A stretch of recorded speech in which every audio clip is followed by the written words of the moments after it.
What is going on, everybody? I'm so nervous, actually. I haven't been on live television in more than a month. I haven't done a live stream in 11 months. I barely remember how to do all this stuff. We'll do some Q&A. We'll get to some phone calls later on. I just want to kind of take some time, let the stream build up, let the audience get here. I said 7 o'clock. It's 7:08. I'll give it another minute, then we'll get going. I'll be right there.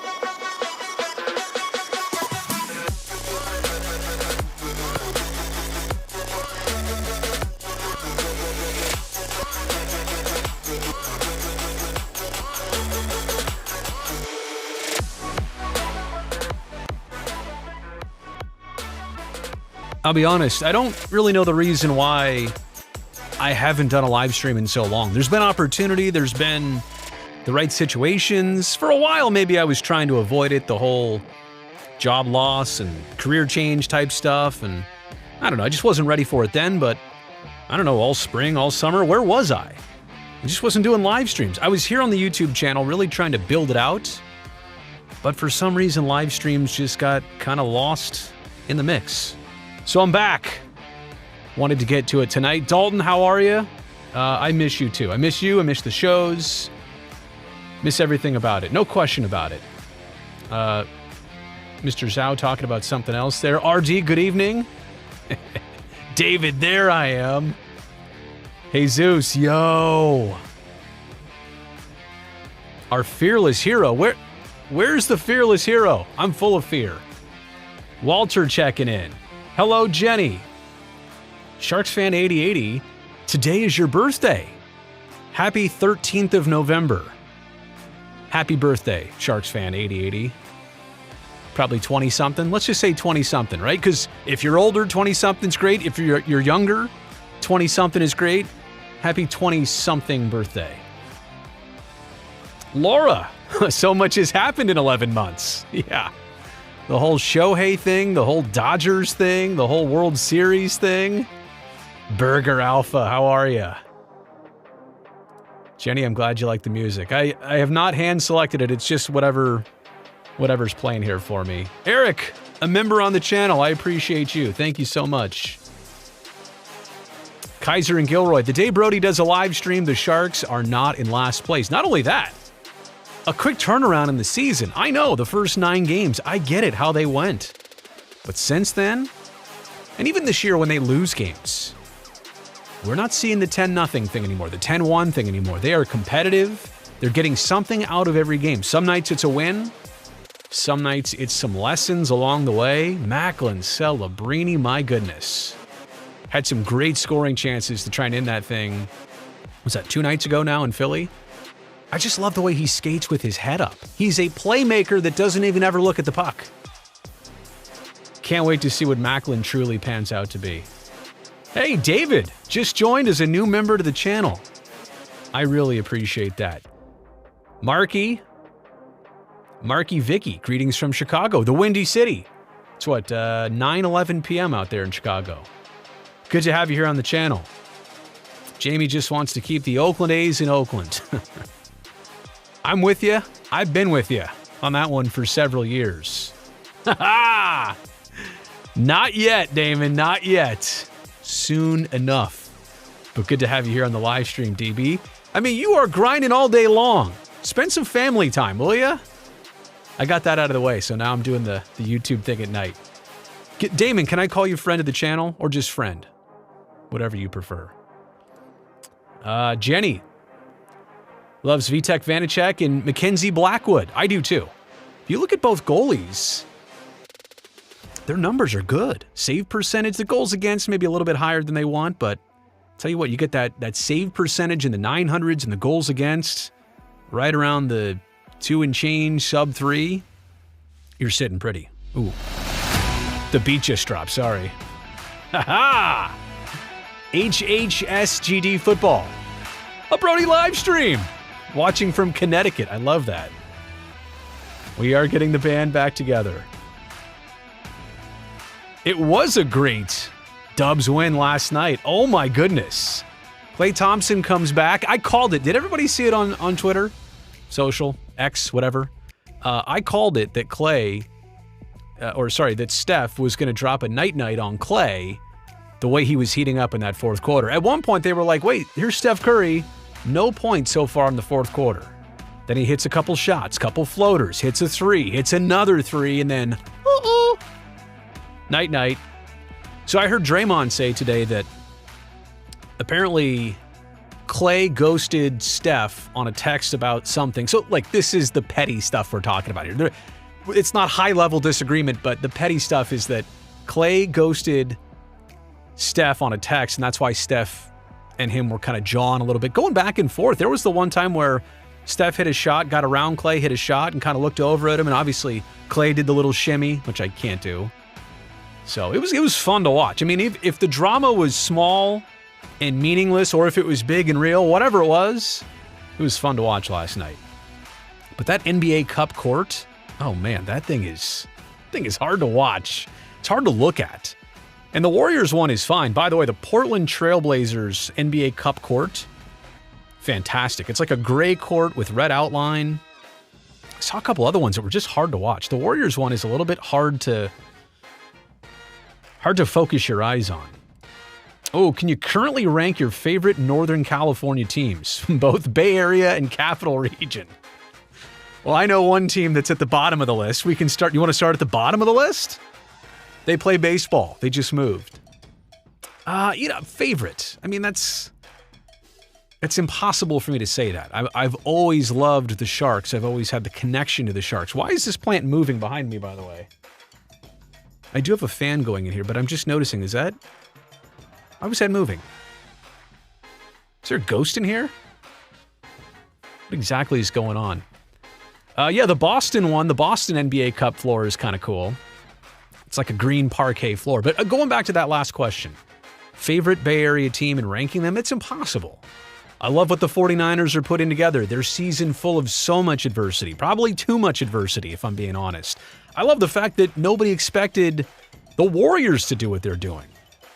And the start that they've had, only a couple losses, and last night add another one to what they've been doing, and they're rolling 12 guys out there.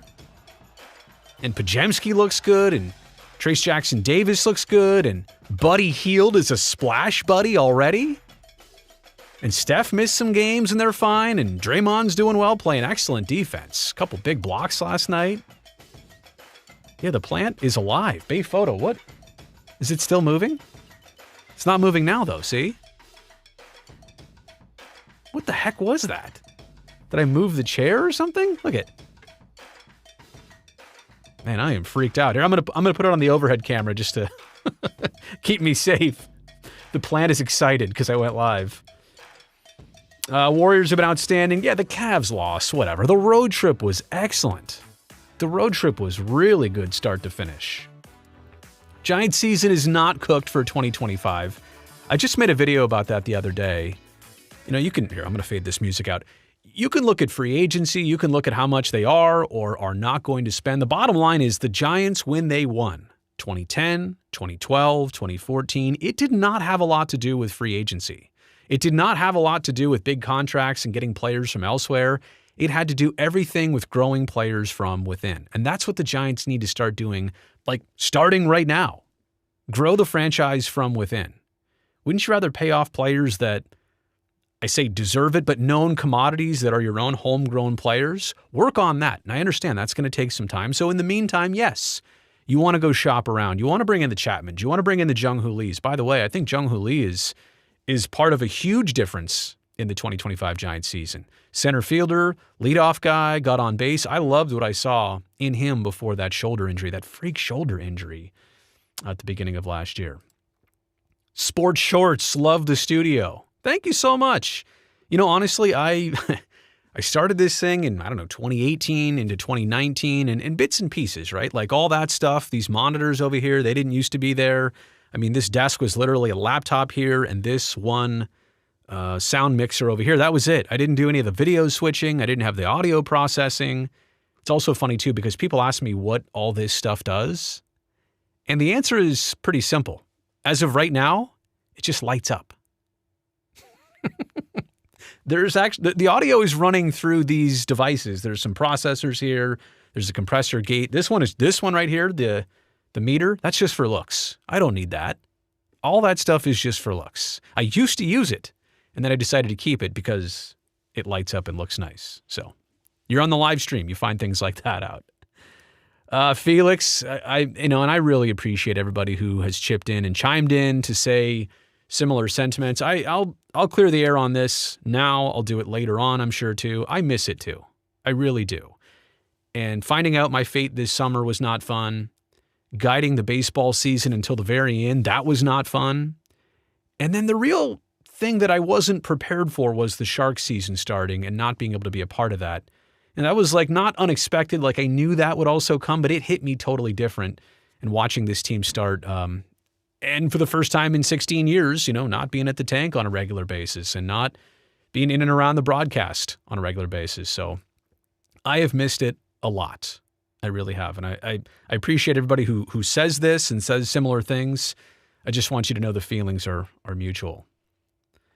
Thoughts on Celebrini and Will Smith so far? Well, Celebrini a little bit harder to judge. We haven't seen as much, although what we have seen is pretty darn impressive. And I know Will Smith was moved to the wing the other night, and Will Smith is figuring it out too. It's going to be impossible. I know they are connected by, close draft years. I know they're connected by agreeing to or play in the NHL this year. I know they're connected by two young prospects, two of the few young prospects that are up on the team right now. The point is, they're different. Their journeys, their trajectories, their skill sets, their experience, their maturity, their process, all of it's different. So I want to make clear that no matter what, when we talk about Smith and Celebrini in the same time, they're totally separate situations. And, maybe at some point Macklin's going to hit a bit of a skid and maybe Will Smith is going to go on a heater. I love seeing the 2-goal game for Will Smith back on the last homestand. So they're going to have their moments. I will tell you this. I actually don't want both of these players to exceed about 60 games this year. I don't know what the number is, actually. I probably should have come up with that precise number before I just blurted it out. They are so young. It's their first entry into this. I want them to slowly acclimate, take their time. They're not used to the workload of the NHL and going up against the other team's top players. So if they get in a good 60 this year, each of them, perfect. Stay healthy, learn a lot. That's great. Okay, I want to hit the super chat here because I do see a couple of those. That's the way it's going to go. I mean, I'm going to get to everybody's comments in the Q&A here, but if somebody hits me on the super chat, I recognize that. Bay Photo, I really appreciate that. So I'm going to get to these in a more expeditious manner. I need your thoughts on the AASEG Coliseum site situation. Oh, also, I would watch a Brody Aviation YouTube channel. Just throwing that out there. Do you know, I actually do have an aviation channel. It's been dormant for about 2.5 years, and I just right now don't have the time or the energy to put anything back into it. But there is one that exists, and maybe in the future I'll get back to more of it. Thoughts on the AASEG, the African American Sports and Entertainment Group situation with the Coliseum site? They've paid some money, but they're now behind on yet another payment. And from what I understand, they've got the $10 million. They're just waiting on the county to approve all of this until they make their next payment. So they're kind of in a stall mode, they say. And I know the county was supposed to take up a vote pretty soon on moving forward with everything going through. Now, I don't know why the county is dragging its feet a little bit on all of this. You'd think the county were the ones that wanted to get out of the sports business. They want this site to belong to a private entity. I honestly do not know all of the politics behind it, but I do want people to know that when they hear AASEG hasn't made another payment, the instant concern is, well, what's going on here? Do they not have the money? Is this going to be a continued, you're late again on another payment? From what I understand, they've got the money. They're ready to make the payment. They already changed their payment structure before to actually give more money and kind of sequence things out in their favor. But in this case, from what I understand, they're waiting on an Alameda County vote to approve the sale and to get it to go through. That's my understanding on it. It's complicated. It should not be this complicated. I do look forward to a private developer being in charge of that land and doing something with it. The Coliseum needs to have something done with it. Howard Terminal needs to have something done with it. You know, the A's legacy is it's obviously not great by leaving Oakland, but the one positive thing the A's can leave here in the Bay Area and Northern California is 2 sites that Oakland can absolutely grow with and do something with. I think it would be the worst in all of this if Oakland did nothing with these sites. If they just sat there for another decade and remain unchanged, that would be the worst case scenario. So moving forward and getting something done absolutely needs to happen. And if that comes more from the private entity owning it rather than the city and the county half and half, then absolutely, let's do it that way. Daniel Young, appreciate you. Hello. You're a fan of the New York City MLS team. They play at Yankee Stadium and Citi Field. Ooh, sharing baseball stadiums is tough. And that's usually not that's not 2 baseball teams playing the same season at the same time. And that's what's about to happen up in Sacramento. And they've decided to not go with the artificial turf. They're going to do real grass. We'll see what problems and issues that brings up. I mean, I think we all understand the grass in some spots just may not be great. The infield may not be as perfectly groomed and maintained as it could and should be if there was only one team playing there, or if it was an artificial turf situation. But I think in the interest of the players, they don't want to deal with heat issues. They don't want to deal with melting cleats. They don't want to deal with 140 degrees, what it feels like on the field. So they'll take what they can get in not optimal grass versus the 20 and 30 degree temperature difference. Sharing baseball stadiums, it was never meant to be that way. I think if you have a football field and you play some soccer on it, okay, it's the same shape and the stadium itself doesn't change, but sharing a baseball stadium with anything else, has that ever worked out well? If you really think about it. What's a stadium in all of sports history that had baseball, that has baseball and has something else, and it just works really well? I don't think there is one. And I think that's kind of the point that I was getting at. Let's see who else here is on the chat. Faith, what's in store for this channel and your next day job?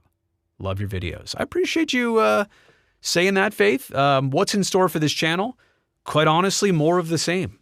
I have really enjoyed here in 2024 the growth of the channel, the ability to cover stories and topics that aren't normally on my radar or hadn't been. When I started this channel, I wanted to keep it basically about the things I was already doing.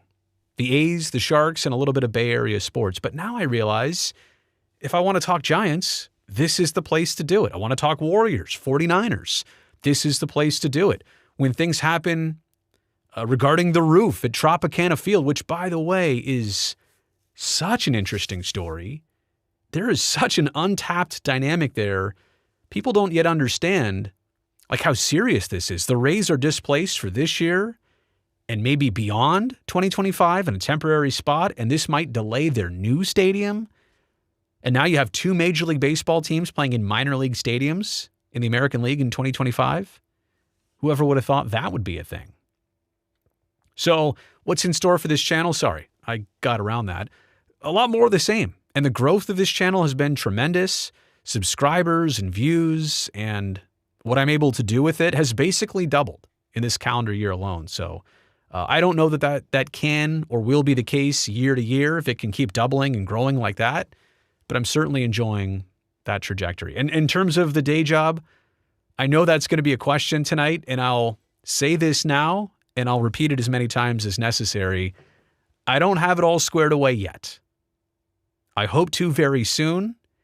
And when that's the case, when I do have it squared away, I can't wait to share it because the way it feels and the way it seems, I think it's going to be something that keeps me in a similar capacity, if that makes sense. I think we're going down some similar roads so that I don't have to do anything drastically different. So I will, I don't have the answer. So if you think I'm holding something from you, I don't have the answer. But the way I'm seeing it, hopefully I can get back into something similar. That's right, Brody going into all sports talk. All into sports talk. Oh, I saw there was a super chat here. Skywalker. How are you, Skywalker? Thank you for being back on the super chat. By the way, I'm realizing I have to fix my graphics here because, look, you can see right through the letters. See my hands here? I got to fix the alpha channeling. It's technical stuff, but I got to fix that on the graphics. Again, I haven't done the live stream in a very long time. Skywalker DFS. Brody, any chance we ever get baseball of any kind in the future? If so, knock down Mount Davis. Retrofit the last dive bar. I just think we need a good negotiator. Ooh, A's ticket prices in Sacramento. I don't know if you were going to go on another tangent there. I've made a video on the A's ticket prices in Sacramento, and not just the fact that if you're buying them on the secondary market through StubHub, the prices are already through the roof. There's no doubt about that. And the eventual prices, what they'll shake out to be, it's going to be higher than normal, right? Supply and demand and all that stuff. I also have a video that is already made. It's for members only right now. You can watch it here on the channel. It's going to be released to the general public in a couple days. I don't remember exactly the release date, but I've already made it. And it talks about the potential of the Sacramento River Cats being that team. What if the A's and River Cats did a flip-flop, a swap? What if the River Cats tried to come play at the Coliseum? Now, I know what you're thinking. Like, there's a lot going on there. There's a lot some of it makes sense, but a lot of it doesn't make sense. So I'll cover all of that in the video. Again, it's in the members only section right now here on the channel. It's going to be released to the public in a handful of days. To answer your question, Skywalker, is it really worth, in the same way that I'm not sure it's worth putting $56 million into Tropicana Field to fix the roof and everything else for 2 or 3 more years? Maybe they should just play somewhere else and try and hold it over and save that money. I just don't know if it's really worth it. You can't really retrofit the Coliseum for baseball. Can you host soccer games there like the Roots and Soul are about to do, and maybe cricket? Did you see my video on that? The San Francisco Unicorns are trying to maybe play some cricket there in the 2025 summer. For an everyday Major League Baseball or even professional baseball venue, it's just not, you can't do it. It's sunken down. It's 28 feet below sea level. It's built into a hill. You can't build out on it. It's all concrete. You can't tear stuff down. It's all load-bearing walls. It's just, unfortunately, you just can't do it. Oracle Park hosting concerts. Maybe that was on the topic of what does a baseball field do well in hosting anything else? And to that point for Mike, I agree with you on that, but I was thinking more 2 sports. Sorry, if I didn't make that clear, that's what I was trying to say. How many baseball stadiums that host another sport host 2 of them very well? And I think the answer is, I can't come up with one. Caker Girl. Oh, I still say it the same. It's been a long time since I've said it like that. Caker Girl thanking Skywalker for the super chat, and now I'm here to thank Caker Girl for being here in the live chat. I like your avatar. It's still Timo Meyer, the same Timo Meyer who scored a goal, basically the only goal in that Devils game for the Sharks. Nico Sturm got credit for that one. It was that, if I remember, I don't even remember who got credit because they certainly didn't touch the puck. It was off Timo Meyer, and the Sharks won a 1-0 game. Rogue Wave 3, not from the Bay Area, but I found your channel during the Coyotes' move to Utah.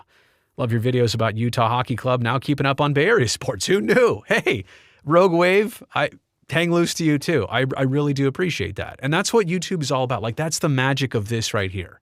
I've covered the unfortunate story of the Coyotes and leaving Arizona and going to Utah. And now maybe Arizona getting an expansion team back, or maybe Atlanta getting an expansion team. I've got a video in the NBA coming out pretty soon, or about the NBA coming out pretty soon. I think Seattle and Las Vegas are right around the corner from getting their expansion team. So these are the things that I am so lucky to be able to do here on YouTube that there's not really a place for on broadcast television or sports talk radio. There's not this avenue where I can bring up these topics. So this is the fun stuff. It really is. What radio station have I been on, Sniper FT? I've been doing a little side gig on KNBR. There's nothing official there. And by the way, KNBR went through some of their own very difficult news today. It saddens me. Of course it does. I'm very sensitive to anybody losing their job on a whim, let alone a small handful of people who I understand all lost their jobs today at KNBR. So my thoughts, obviously, out to them, Tom Tolbert, John Lund, a couple others, and how they're doing. Extremely difficult. Now, I won't get into talking specifics because I didn't want to talk specifics of my own departure after holding a long-time job. So I simply want to say that I'm heartbroken, and I get it as much as anybody, how this feels and how this goes and how unfortunate absolutely it is. Let's see what we got here.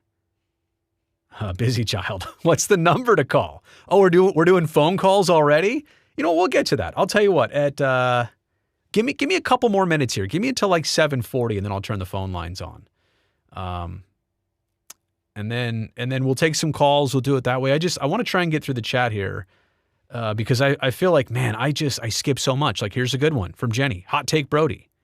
Were you asking for a hot take or was I giving a hot take in the moment? See, this is the problem. I'm trying to do it all at once, trying to be Mr. Tech Guy, trying to keep in the live chat here. OG. Lil Man the OG. Brody, I'm up in Ohio watching you. See, I love that, right? I love the fact that you're half a country away. You're in the Buckeye State watching me tonight. You have a past Cali appeal with the subjects you cover and your presentation. Lil Man, that is the nicest thing you could possibly say. You may need to consider going national. Well, you know what? As far as I'm concerned, first off, YouTube is global. And second off, like, I'm here in my home studio. I'm literally at a spot at my house where I walk in, I push some buttons, all this stuff comes on, and we're broadcasting live to the world. And let me take this off the screen so I can just take a peek here. And I think, yeah, there's 200 people with me right now, which is pretty cool. I mean, if I were to look at all of you in the face and look at 200 people and have an audience, that's a nice sized audience. And the YouTube videos do pretty well in terms of, you know, the popular ones and thousands and tens of thousands of views, sometimes hundreds of thousands of views. So it's funny. I always hear people say things like this. Yeah, you should go national. You should get a national gig. And I like the national topics. And that's a change of pace that I've only started doing here in 2024 here on the channel. I like that part, but I also like YouTube like this. I absolutely do. Let's see here. This one, I don't know what 250 DOPs are. Whoa! Hang on a second. Now, Angel, let me see, or Angel, and I don't know the pronunciation. By the way, broadcaster's worst nightmare.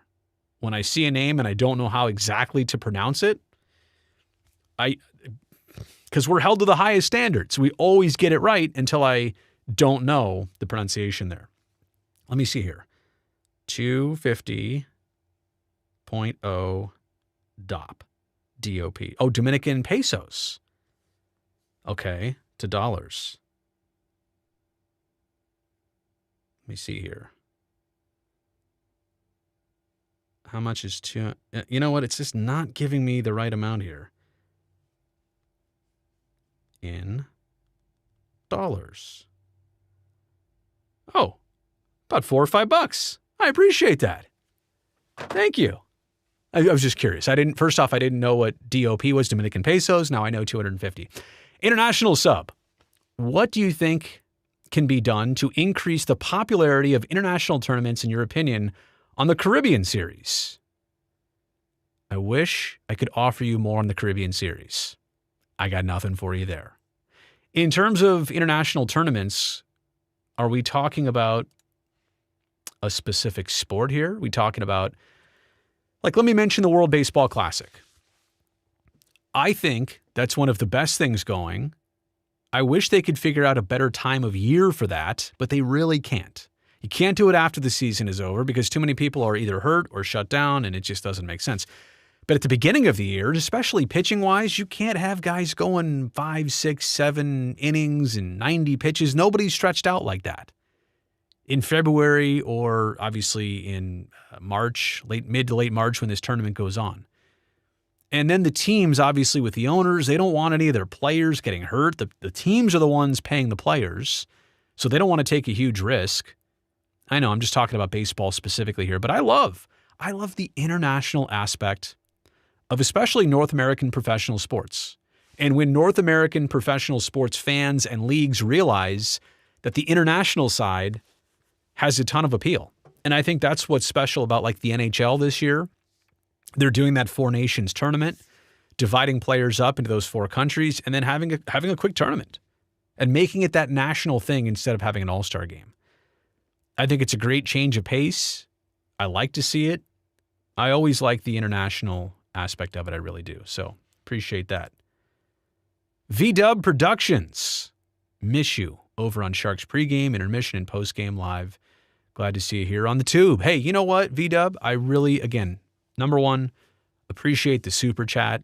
It means a lot to me, especially right now, but especially because I take it all back and I put it back into the channel. You know, all this equipment, this studio stuff, and the subscriptions I need, and the Adobe subscription I've got, all that stuff. It takes a little bit to run this channel.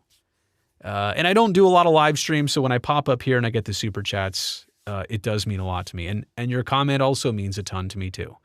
Like I said before, I miss it. I've been watching. I've been not far away from it. I don't want to jump in too many conversations and comment too much, but I want people to know that I am watching. I am still around it, and I miss it. And I really appreciate that sentiment. Dave Martin. I'm a native of Las Vegas. We were beyond excited to get the Vegas Golden Knights. Some of us excited for the Raiders. No locals excited for the A's. What are your thoughts on Vegas and the future? I think your point, Dave, and again, thank you very much for the super chat. I think your point about this is that they are three totally separate things. A lot of people say, well, hey, look at professional sports in Las Vegas. It works. Now, wait a second. The Vegas Golden Knights, the way they started, with the huge buy-in and the expansion fee to the NHL, and the way they were able to handpick a very good team. And that's not cheating. That was the rules that the NHL and all the other member teams set out. And the Golden Knights did a great job of building their team that way. They went to the Stanley Cup final, their first ever year. If that happens in the NFL, they make a movie about it. The expansion NFL team that went to the Super Bowl in year one. But that never happens in the NFL. It happened in the NHL. And then they won a Stanley Cup in their 6th year of existence. And when they started that first year, you recall the terrible tragedy of the shooting at the Country Music Festival? And Las Vegas and Las Vegans needed something to rally around. And it was the hockey team being there for them in those times, and Vegas Strong, all that stuff. It was very entrenching of them to jump right in the community and do good, do well for the community, not just be there for them, but do well for them. I think it was tremendous. And the Foley family, Bill Foley, paid for the entire arena, T-Mobile Arena in Las Vegas. They did it the right way. And also, if you do the math, well, let me pull this out here. Hang on a second. So if you pull this up here, and you figure out how many people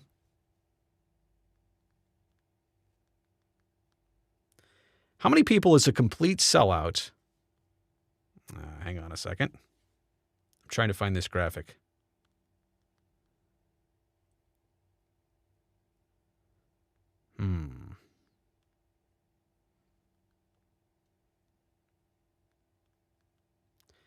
Let's just take it. This is really not the best thing to be doing on the live stream right now, is it?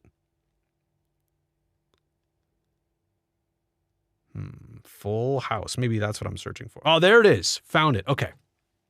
Thanks for sticking with me. So, if you think about 41 Vegas Golden Knights games, and they're all sold out, that's a total of 717,500 fans per season, per regular season. Okay, it's a big number, and the Golden Knights get it done. They get 717,000 fans basically every year so far. They're successful. It's a good product. It's the right time of year. You get a lot of snowbirds from Canada. They come down. They want to watch their team. on the road, play Vegas, and then, have a weekend in Vegas, that's great. The Raiders, let's say they play 9 home games every year, and they sell out Allegiant Stadium. 585,000 fans. So wait, 717 for the Golden Knights per season. It only takes 585, and I'll say football fans, 585,000 football fans, preferably Raider fans, but it's not all Raider fans, to sell out Allegiant Stadium every football season, every regular season. So 717,000 and 585,000. Okay, that's what it takes to sell out every year. To sell out a Major League Baseball season, 81 games at about 33,000 fans, right? 2.4 million. 2,430,000 fans. My point is this. To sell out a baseball season, you need so many more fans on such an every night and every game and regular basis. It is so different. It is apples and oranges what you need to get out of the fan base and what you need to do, the draw you need to make. And I get it. Like the Golden Knights, they get a nice little draw, 717,000 fans a year. The Raiders draw because they're the NFL. There's only one game a week, and there's a lot of out-of-town fans. What are the A's going to do? How are they going to get those fans? How are they going to fill those seats, and how are they going to pay off those bonds? I don't know. It remains to be seen. And maybe tourism and tourists will love the place and love the idea. But, when I'm down there in Las Vegas, it feels to me like people just want to party and go to clubs and pools and day spas and drinking and shows and play some card games and pull some slots. It doesn't feel like, oh, let's take the family to a baseball game. It just doesn't feel that way. That's always felt out of place for me. Derek on the Super Chat, care to share your thoughts on the San Jose State women's volleyball situation, or is that subject too spicy? I'm not going to share my thoughts on that because, quite honestly, I don't have them composed for right here, right now. And my thoughts kind of circle around, too. If you're not familiar with the situation, there is apparently a transgender player on the women's volleyball team at San Jose State, my alma mater, and the women's volleyball team is doing quite well, and some other teams have decided that they don't want to play their games because of that player on the opposition. So I'm spelling out the situation. I'm also telling you that I'm not ready to share that opinion. If I am, I'll make a video on it, and I will do it in a way that spells out some thoughts and my feelings. But again, like I said right now, my brain kind of goes around in circles in really trying to hear everybody out on it, understand it. I don't have a fully formed thought on that I could present here. I mean, I could ramble on about it. That's going to do nobody any good. And yeah, it's spicy. So the point is, I would want to get it right, and I can't do that right now. So I appreciate, Derek, you bringing it up, but I just won't be going there this time around. Good to see you too, Caker Girl. I am way behind on the chat. Oh, is there another super chat here? Okay, Mike H., Rays fan here. They said today $57 million to fix the Trop, and it'll take a year. So play there 2 years and tear it down? Thoughts? Mike H., check out, well, maybe not now because you're here on the live stream. I did a video on this yesterday. And in fact, tomorrow, I've got another one coming out about some updated information regarding, we just found out today about what they might do and how they think FEMA and the insurance company are going to cover most of this, and how the timeline's not terrible, and how the new stadium project might actually be delayed by a full year because of this. So my thoughts are, it's going to be really hard to justify spending $57 million. And at the same time, right, doing 2 projects in, like, let's say 2026. Oh, we're fixing the old place, spending $56 million on that. By the way, that number could go way up because they didn't do full testing on everything. They just did visual inspections. Let's say it's $60 million. Oh, we're spending $60 to fix this old place, and we're spending $1.8 billion for the new place, and then we're going to tear this thing down in 2 years. It just seems like the visual and the optics of that would be terrible. So I don't think this is going to be easy. Not saying it's not going to happen, but unless insurance pays this whole thing out, and they're not going to do it because they're only going to cover about $25 million of that $57, maybe at the best case, this is going to get ugly. This is going to get complicated. And Mike, I got to say, I'm sorry to you, being a Rays fan, the uncertainty. Your team was going through enough. Your team had just maybe turned a corner on getting a new stadium. And now this? Now you got to deal with the roof coming off and getting ripped off in Hurricane Milton and the repairs necessary. And I heard there's another tropical storm maybe turned hurricane that might hit Florida this weekend. And that stadium right now, fully exposed to the elements, it's going to take 8 weeks to waterproof everything.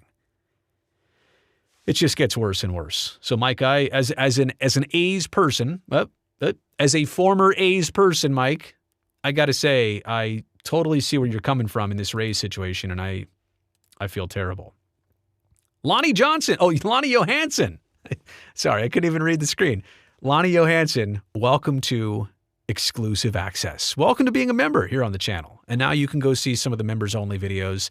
And that's what I've been doing here with the members-only videos, is trying to get a little bit ahead of time on them so that members can see the stuff a day or 2 or 3 days ahead of everybody else when they actually come out. Let's see what else we got here. MF. Oh, that's the name. I know that's another synonym or whatever. Tom Tolbert and John Lund are good. You know what? They're great. And like I said before, I feel so terrible about that situation that I had no idea it was coming. And I'm not getting too deep into this. I don't want to talk about other people's business because I didn't even talk about my own business really when it was happening and as it still happens. I keep a lot of things close to the vest. So I'm not going to speculate on any of that stuff, but I've known John for a very long time. Tom, I don't really have a personal relationship with, just a little bit of back and forth. Always respected Tom and his work and what he's done in the afternoons on radio and the casual delivery and how ingrained he is in Bay Area sports. I used to watch Tom when he played on the Warriors, when he had all the long hair and ripped off the pants coming into the game off the bench. There's that plant moving again. I feel terrible that, our media business keeps going through waves of this stuff. And it's always been that way to a certain degree, but I feel like, especially in the last handful of years, it's just happening more frequently. It's happening to a larger extent, more people, longer tenured people. I reached out to John earlier, just texted him, told him I'm thinking about him and I'm happy to help him. If he wants a home studio like this, Johnny, you got it, buddy. I will help you do it. I just wish both of them the best, and I wish our business did not come to stuff like this. KNBR, the landscape has dramatically changed in one day. Like one of the main personalities from 10 to 2, and now one of the main personalities from 2 to 6. Every single Monday through Friday, I don't know what they're going to do.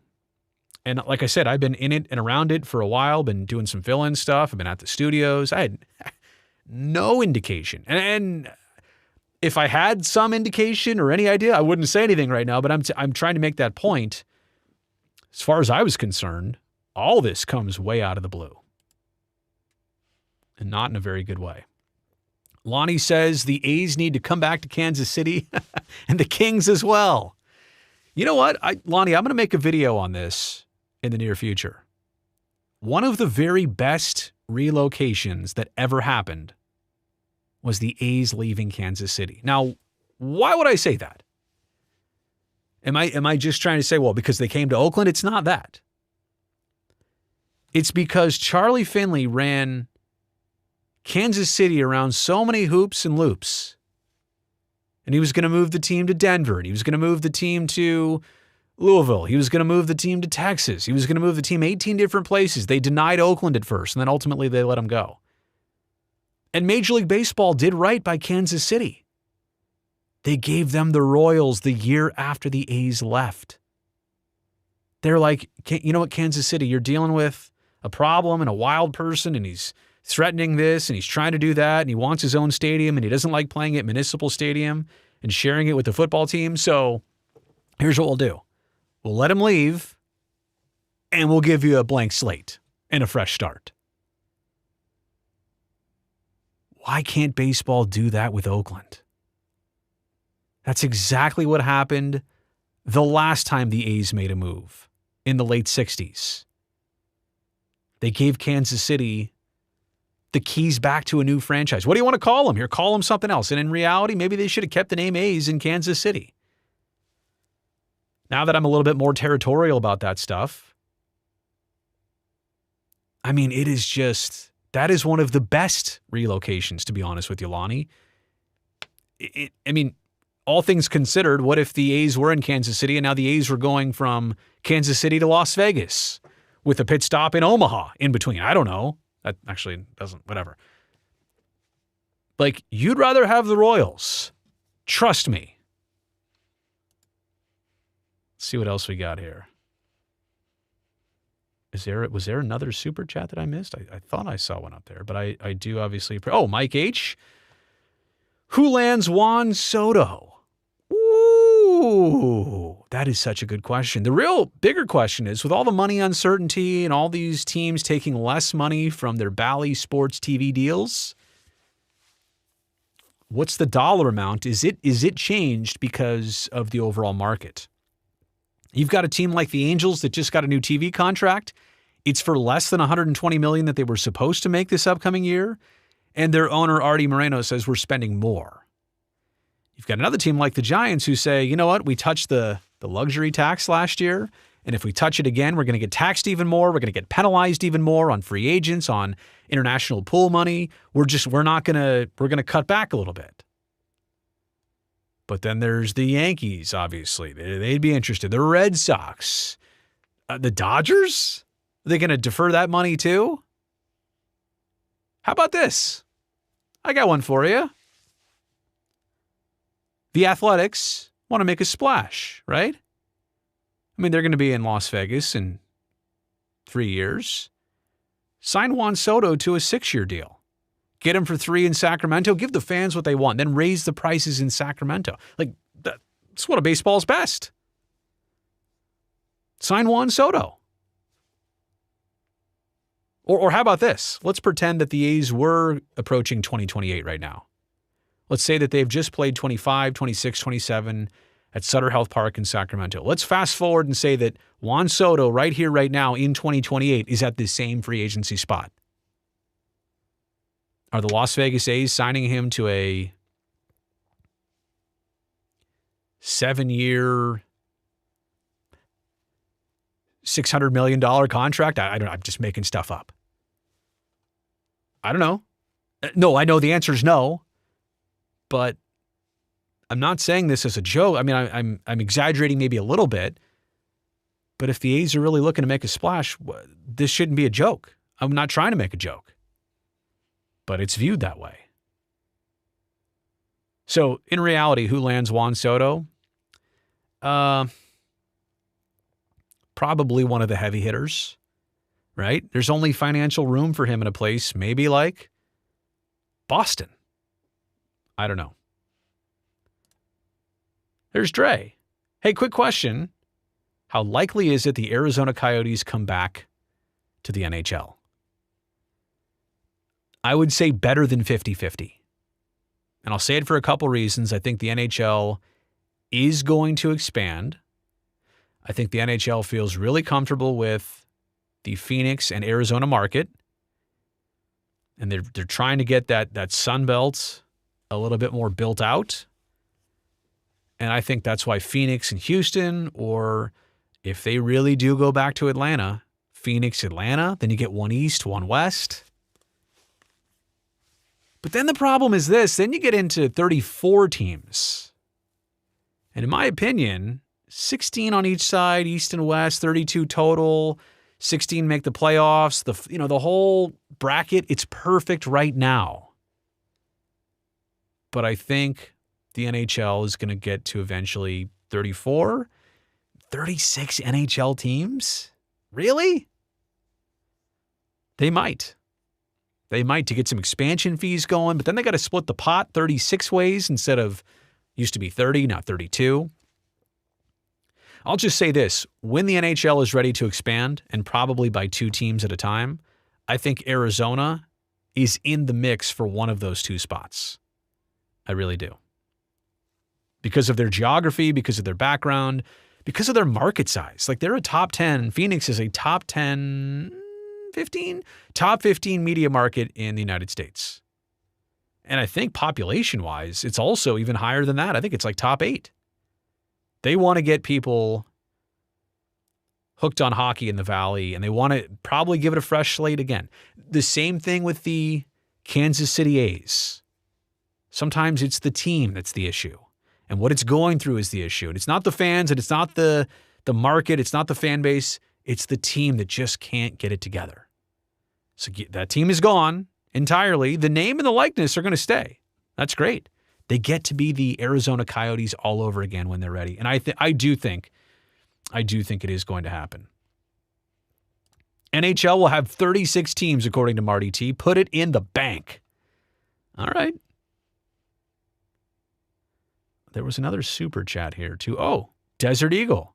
Thanks for your Coyotes coverage. Hoping a second chance works out for us in Arizona as it did for the Bay Area. That's right.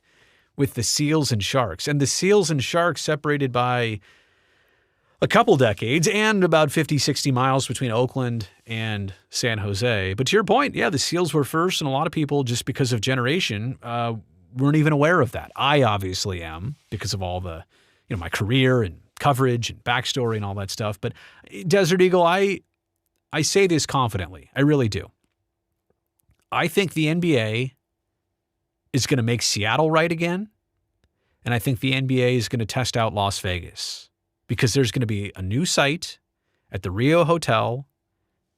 The Oakview Group, they're going to build an arena there. They're going to do something magnificent there just for basketball. It's going to be done the right way.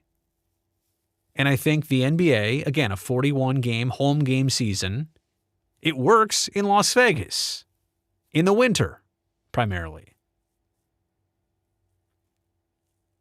But I'm saying all this, well, I'm saying because the NBA, I think I know where they're going to go. I'm pretty sure hockey, when they get to it, is going to look at Arizona at the top of their list. Like I don't think there's any 2 ways about it. So, Desert Eagle, I think you're in good hands. I really do. All right, John Fields. Hi, Brody. Love your stuff. And glad you're talking about the business side of the NHL and Major League Baseball. It's something that isn't talked about enough for the longevity of sports.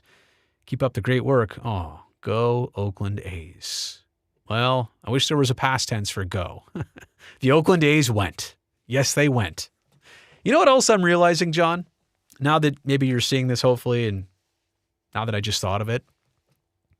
You know the song Celebration by Kool and the Gang? I'm not ready to give that up. Like, I realize the A's are probably going to just take that with them to Sacramento. Win a game in West Sac, Sutter Health Park, Field, whatever, Sutter Health thing, and play Celebration when they win. I'm not gonna, they can do it. And of all the things I'm shedding and discarding and saying whatever, I'm just ready to move on. That's one thing that I'm not letting somebody else take Celebration from me. When I hear that song, like I recently did somewhere, I don't even remember where I was, but it came on and I was like, oh. It got me down because it hit. You know, Celebration was played at the end of my wedding with my wife in 2015. We chose that because of obvious reasons. So you know what? Because of that and because of a lot of things, I'm not going to shed Celebration. I'm going to let that song put me in a good mood like it always used to do. I'm not letting somebody take that away from me. Anyway, John, back to your comment here. Yeah, you know what? The longevity of sports, like sports is a business, and there's enough savvy people in these businesses to keep them going. But I think sometimes the league and teams make decisions about things like expansion or salary issues or like what happens to a stadium when the roof flies off. or relocation. Like there's all these abnormal situations that have been popping up lately that you're like, I can't believe this is real. And so I've tried to cover those angles and those stories, and it's a big thing here on the YouTube channel. So I really appreciate that. Here is Luke McDonald. Hey, Brody, as a current Disney World employee, a lot of chatter about the Rays. That's right. I'm thinking Orlando too. I really am. When there's chatter around here, there are legs, but we'll see. I would love to see you do some history/documentary style videos. Oh, hashtag Brody for 100,000. Oh, and Luke on the super chat with $20. Luke, I really appreciate you.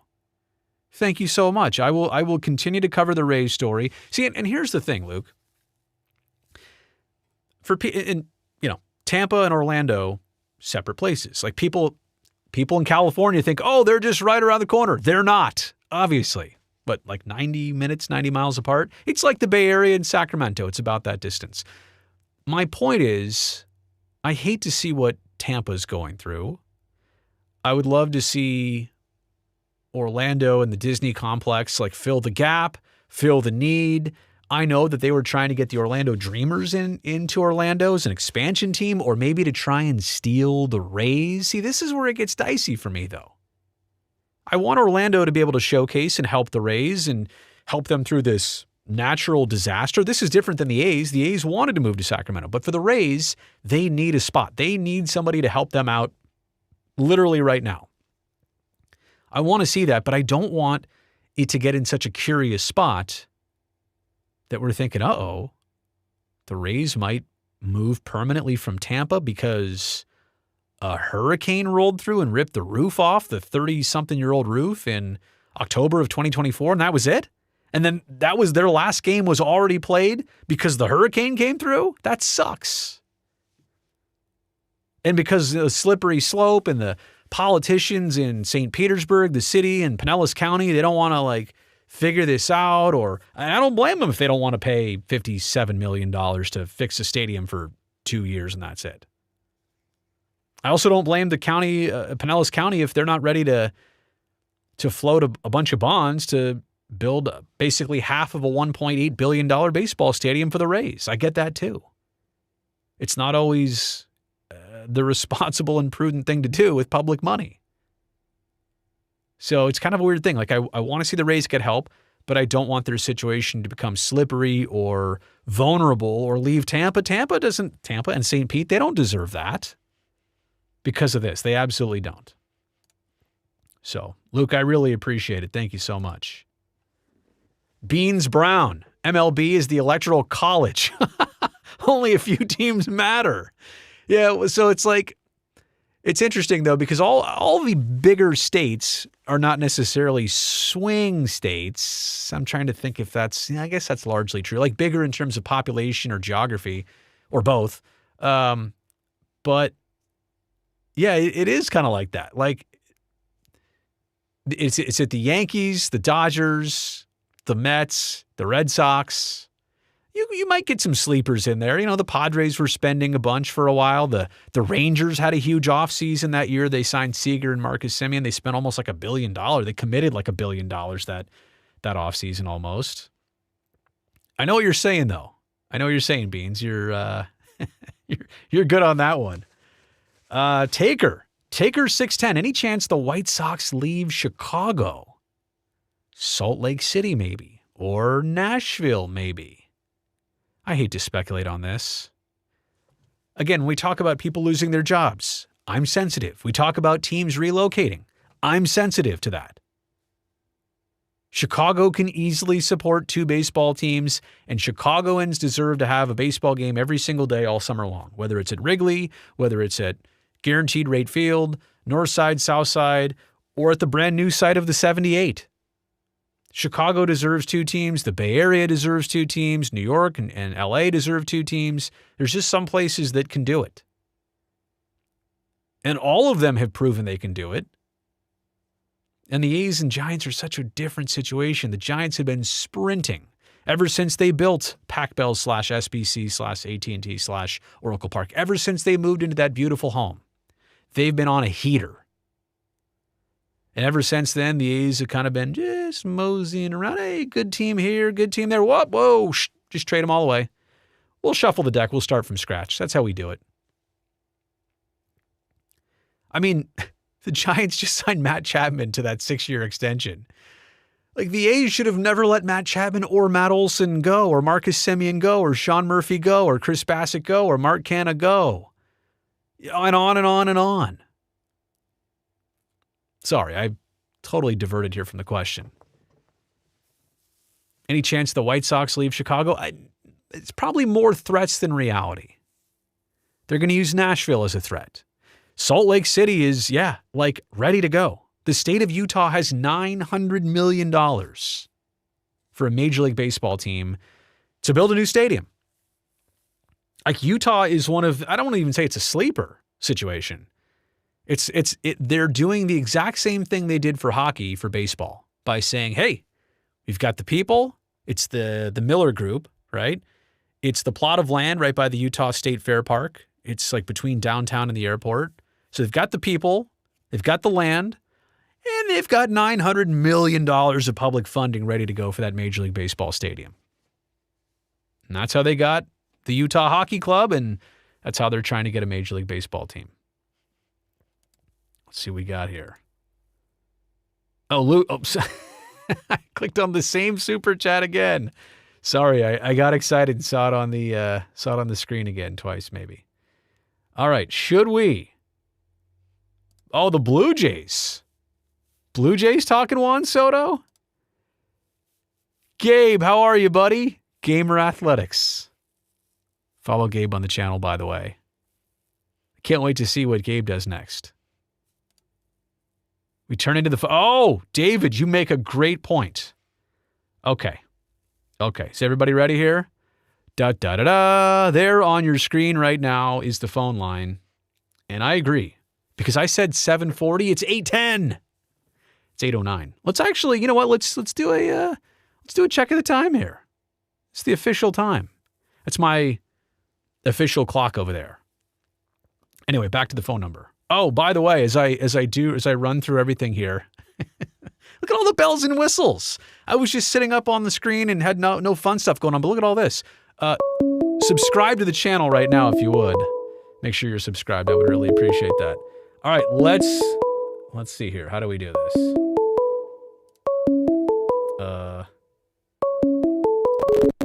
Man, I'm getting so many calls at once. Hang on a second. I can't even stop it. Oh, there we go. From the 925. Who's this?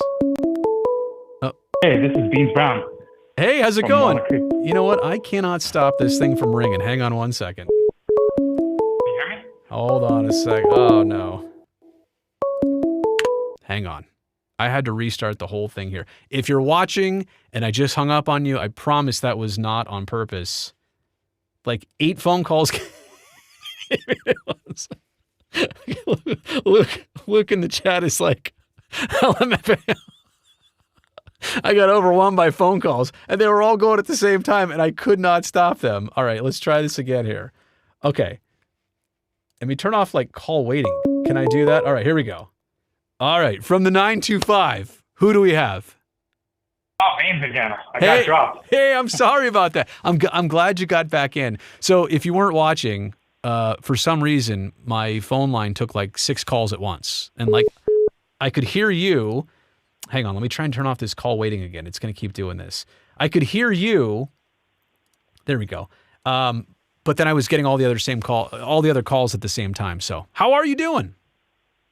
I'm doing great. I'm glad you're doing these, by the way. It makes me happy. A little piece of joy as a avid A's fan in heartbreak right now. So yeah, I'm only calling really to give you a little sappiness. I just want you to know that I hope you don't quit doing commentary, because I think you're gifted at this, and I think all of us resonate with you. It's probably why your popularity is growing so much on YouTube, and I'm really glad you've decided to continue to do this. But I just want to say, from a Bay Area dude to a Bay Area dude, you've helped us, and I just want you to keep going, whatever capacity that is. And I just want to say thank you. That's it. Wow. if I'm a little bit silent here for a second, it's because my eyes are starting to water. Like, this is the first call I took, and no, seriously, that means a lot. And you know, when you say like don't stop, there are some times where I'm like, maybe this is the stopping point. Maybe this is the end. Maybe I had a nice little run. I don't necessarily mean stopping here on YouTube. I mean, I have total control over this stuff, but I don't know. Maybe I was going to get into something else. Maybe I don't know. I don't know what I'm going to do next. I'll say this to think about, and then I'll let someone else jump on. Okay. There's very few people that both have the background, that have dedicated their life to learning the craft, that are actually good at it. That's a second category, and then actually care, and actually are real. So you have kind of all those things, and that's just more rare. So I think it would be a shame if you were to hang it up. That's all. That is so kind. That is so kind. Say your first and last name again, or whatever name you wanted to give. My name is Ryan Brown. I live in Walnut Creek. Ryan. And I've followed you for a long time. I've been at the A's, the rallies where we were trying to get, the port years and years ago, the port to side with us, and all the stuff that you've been through it through thick and thin. So I've watched you from afar and just appreciate all you've done. I think I speak for a lot of people. So Ryan, I mean, we're not physically far apart right now. I'm right down the freeway from you. If we ever cross paths, like if we're ever in the same place at the same time, and if you're in and around Walnut Creek, I mean, I am too. Like, please make sure that you come up and see me, and then please make sure you remind me, and so I can buy you that beer or whatever. But at least so I can meet you in person. I mean, honestly, that's This is great to talk this way, but I hope I get the chance to like shake your hand and meet you in person. I really do.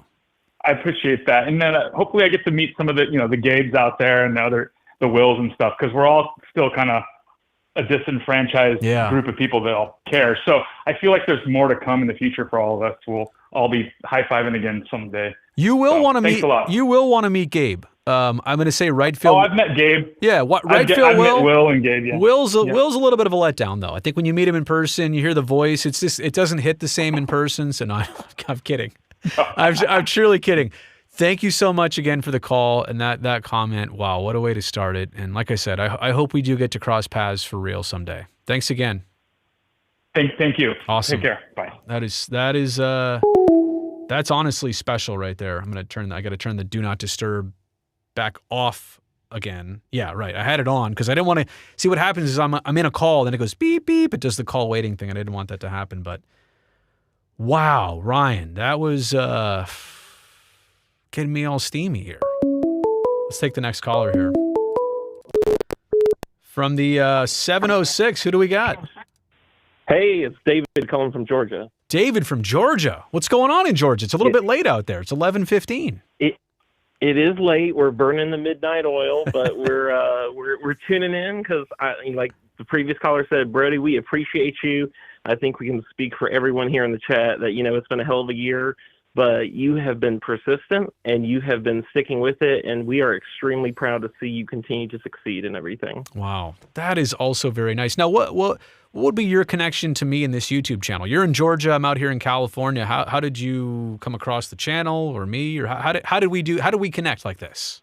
Oh gosh, I think going back, I think it's probably really starting to see like the first videos when it started coming out with like the potential Vegas move and everything. Because I go to Vegas a lot for business and work, and so I guess I always kind of keep up on like what's happening in the Vegas scene. And so I feel like that's kind of how I really first connected with the channel, and then just kind of seeing it branch out more. I love staying in tune, like what's going on with other teams and stadiums and stuff like that. So like, and that's one of the reasons I wanted to call in too, because we definitely appreciate you out in Georgia for highlighting the Atlanta hockey push again. We're super excited to kind of see that progress, especially because Atlanta it's pretty much become a sports mecca almost like in the last 5 years, just with the expansions. Like ever since we got Atlanta United got added to the MLS, and we kind of showed that hey, Atlanta is a sports place to be. What about the Olympics? You had the Olympics already too. Right? we did have the Olympics, and people still talk about it to this day, like seeing the torch run around the state and everything. But it's like it's just crazy to me to see how the whole state and the city has transformed, really, to see all the growth. I mean, just what in the next 5 years, we got the Super Bowl, the MLB All-Star Game, FIFA World Cup, Final Four is coming in a few years after that. So it's like, we've been telling it. It's like Atlanta has kind of been a sleeper city for a while, but it's really starting to become the place to be for sports right now. Going back to the Las Vegas connection, you say you go out there for work a lot. Is that right? I do, yeah. So, I mean, when you hear me talk about some of the questions that are being brought up and some of the topics, are you watching this and are you agreeing with me on a lot of this? Or are you watching this and saying, well, I understand where he's at, but maybe he's not correct? Like, how do you gauge everything that you've come across about, like, the A's ultimate end game and honestly, any major league team ending in Las Vegas? Yeah, I mean, and that's actually one of the things I talk about when I'm out there, especially if I'm like hopping in an Uber to go hop from like a casino to another location or whatever. And the club. the club.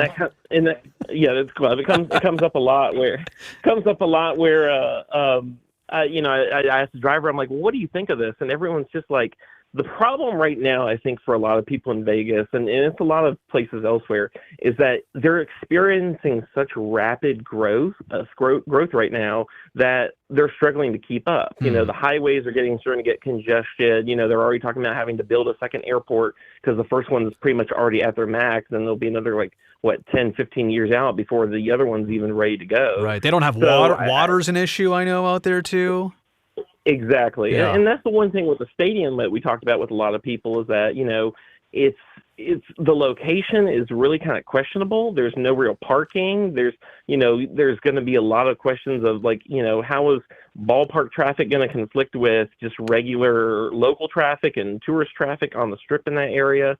So there's just so many questions in the air. And, I think a lot of people have been trying to turn to, both the A's representatives and, I remember watching, you posted a video a while back with the interview with the mayor of Las Vegas at the time. Yeah. And she's even kind of questioning, like we kind of want this, but we don't know where it's going. So it's just, someone needs to get down to these owners and say, we need like a definite game plan here because, outside and inside Las Vegas, no one really knows what's going on or what's really going to happen post Sacramento. Yeah. And to your point, I mean, it's just the uncertainties, they keep mounting. And there shouldn't be this many holes to poke, if that makes sense. Like, we shouldn't have to say, is this the right site or not? Is it the right location on the corner of Tropicana and Las Vegas Boulevard? Like that, if you were the Yankees and you're building a new stadium, would you put it in Times Square? Probably not. Or how about the 9-acre part of it? I mean, is that even enough to properly do a stadium? And how about the Bally's situation? Will they actually build around it? Are they just going to kind of flop on the whole deal? Do they have to be part of it? There's so many questions out there.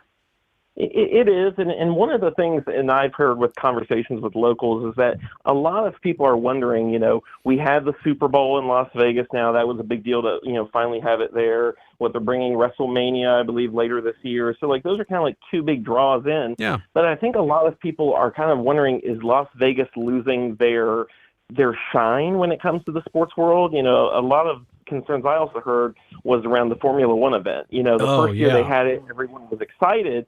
But from a lot of locals, they're like, the Strip's going to be shut down for all these days because of the construction, building up the track and the stands. And it's really displacing a lot of businesses in the Strip, a lot of drivers that, can't go down towards those the main hotels and everything. And I just saw a story recently. They were talking about one of the local stations that they're having to already start discounting some of the grandstand tickets because they're not getting bought because they're so expensive. And so it's really kind of a wonder is the shine really starting to wear off, or is this maybe just a little bump in the road they have to get over at the time? Yeah.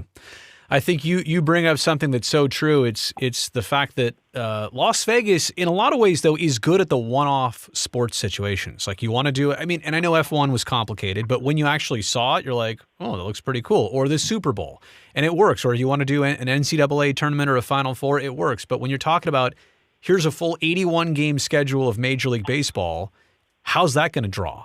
I don't know that we have that as a certainty that it's going to go well yet. We'll see. I could be right. I could be wrong. I know there's going to be a honeymoon period, but I just have so many questions. Well, hey, I appreciate the call. I'm gonna try and kind of take it around the horn here and get to some others, but so cool that we connected like this. You're on the other side of the country. Again, it's the magic of YouTube. I will never underestimate YouTube for something like that we just had right here. That was very cool.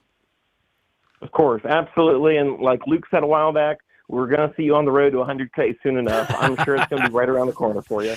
That would be awesome. I'm enjoying the journey. I'm enjoying the process. I guess we're more than halfway there. And you know what? Once I get to 100, I'll say, well, 200. But no, that's very kind of you to say, and I appreciate the support. Have a good night.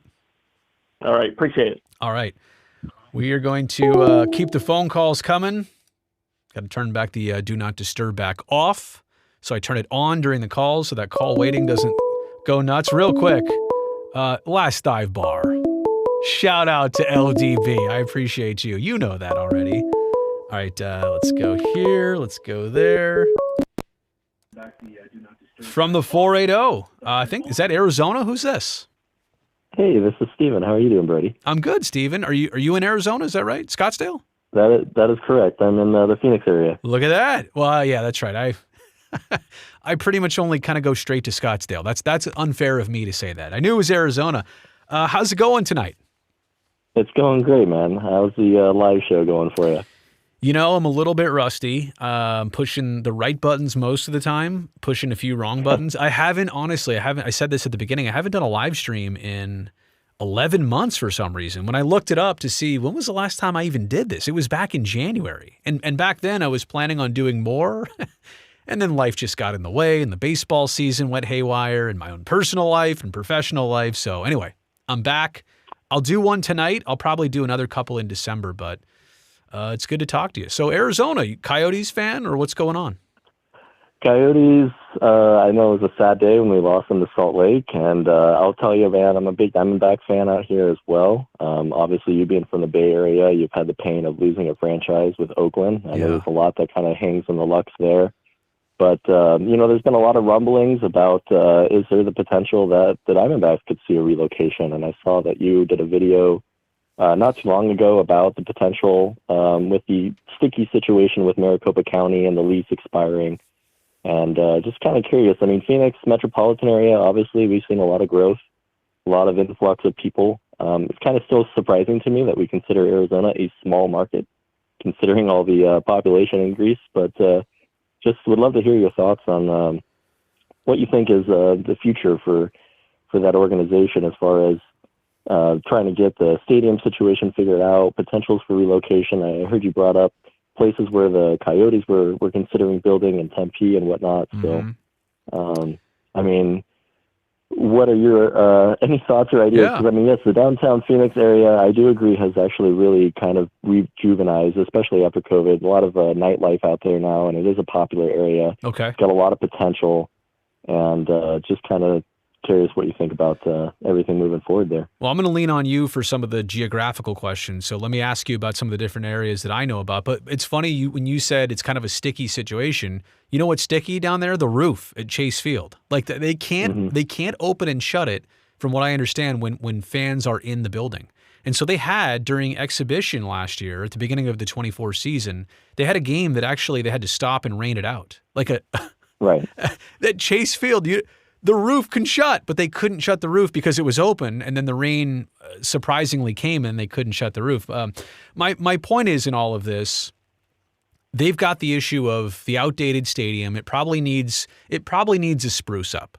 It's what, 30 years old, I want to say, 20-something, 30. So it's getting to that spot where every stadium, it seems, and from kind of the owner's standard and what fans expect of a big league facility, 20, 25 years, it needs a little injection of something. And I feel like the Diamondbacks, not only do they need to fix the roof, because that's ridiculous. And I've also understood, by the way, that there is an actual leak problem, and the leak occurs right on top of the pitcher's mound. When it rains, like even when the roof is shut, it still leaks right on the mound. You can't have that. So I think Arizona, when I say Arizona, the Diamondbacks are trying to play a little bit of hardball. They want some help. I agree with, and I thought when they built that stadium, Bank One Ballpark, initially in downtown Phoenix, what a wrong place to put it. I know the arena for the Suns is down there, Footprint Center. It's had so many different names now. America West Arena. I'll go old school. But I always felt like, man, if that stadium were just elsewhere, if it were in Scottsdale, or if it were in Tempe, I think that would be a good move. But now, to your point, I'm thinking that downtown Phoenix is not the worst place to be. But let me ask you this. Aren't all the people who would go to games, aren't they mostly maybe in either Mesa or Scottsdale or Tempe? Am I right about like that kind of like east of Phoenix? Am I right about that geography? That's where you think most fans are coming from? Well, the nice part about the valley is in Arizona, it's so easy to get to and from places. Yeah. California, a lot of mountainous ranges, a lot of areas that are a little more difficult to travel to. Tempe is a fantastic neutral site, absolutely, because it encompasses Phoenix and Mesa and a lot of those parts of the East Valley. It's really strange. We have a football team all the way out in Glendale. That to me seems like even more of a strange place to build a stadium. Right. But as far as the light rail system that they have, I've gone to several Diamondback games where I can do the park and rides. I live and play in Mesa, so being able to drive out to a park and ride, take the light rail right up front to the stadium is fantastic. There's a lot of infrastructure upgrades there over the years that have really made it very, very fan-friendly and accommodating. A lot of great, if you're into the sports betting, a lot of sports betting bars. I know Guy Fieri opened up one right across the street from Chase Field. So lots of tourism attractions in that area. And if you're coming from Tempe or Scottsdale, it's not too bad of a destination travel to get in there. But about the roof, actually, I wanted to add to your point there. It's funny enough, the concern with the safety of having fans not being in the stadium is due to a cable that was identified that could potentially snap. And so that is why they actually proposed, and I thought, I haven't heard anything yet, but I had thought that the plan was that they were, this off-season, matter of fact, going to add a netting that would protect that cable from falling into the stands. Oh boy. So I don't know if they're still planning on doing that or if they're going to, from what I understand, that's a more costly repair. But it's a very ugly situation going on between Maricopa County and Chase Field and ownership group there, because I could tell their intent is to want to keep the stadium there in Phoenix and continue calling Chase Field a home. It's really not an old ballpark. And to me, it's really sad. You have all these beautiful, high-end, state-of-the-art stadiums that are being built.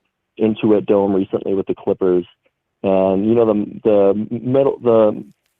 the modern middle-class sports fan is not able to afford these stadiums, and so it's been very nice that the Diamondbacks over the years have kept that stadium very affordable.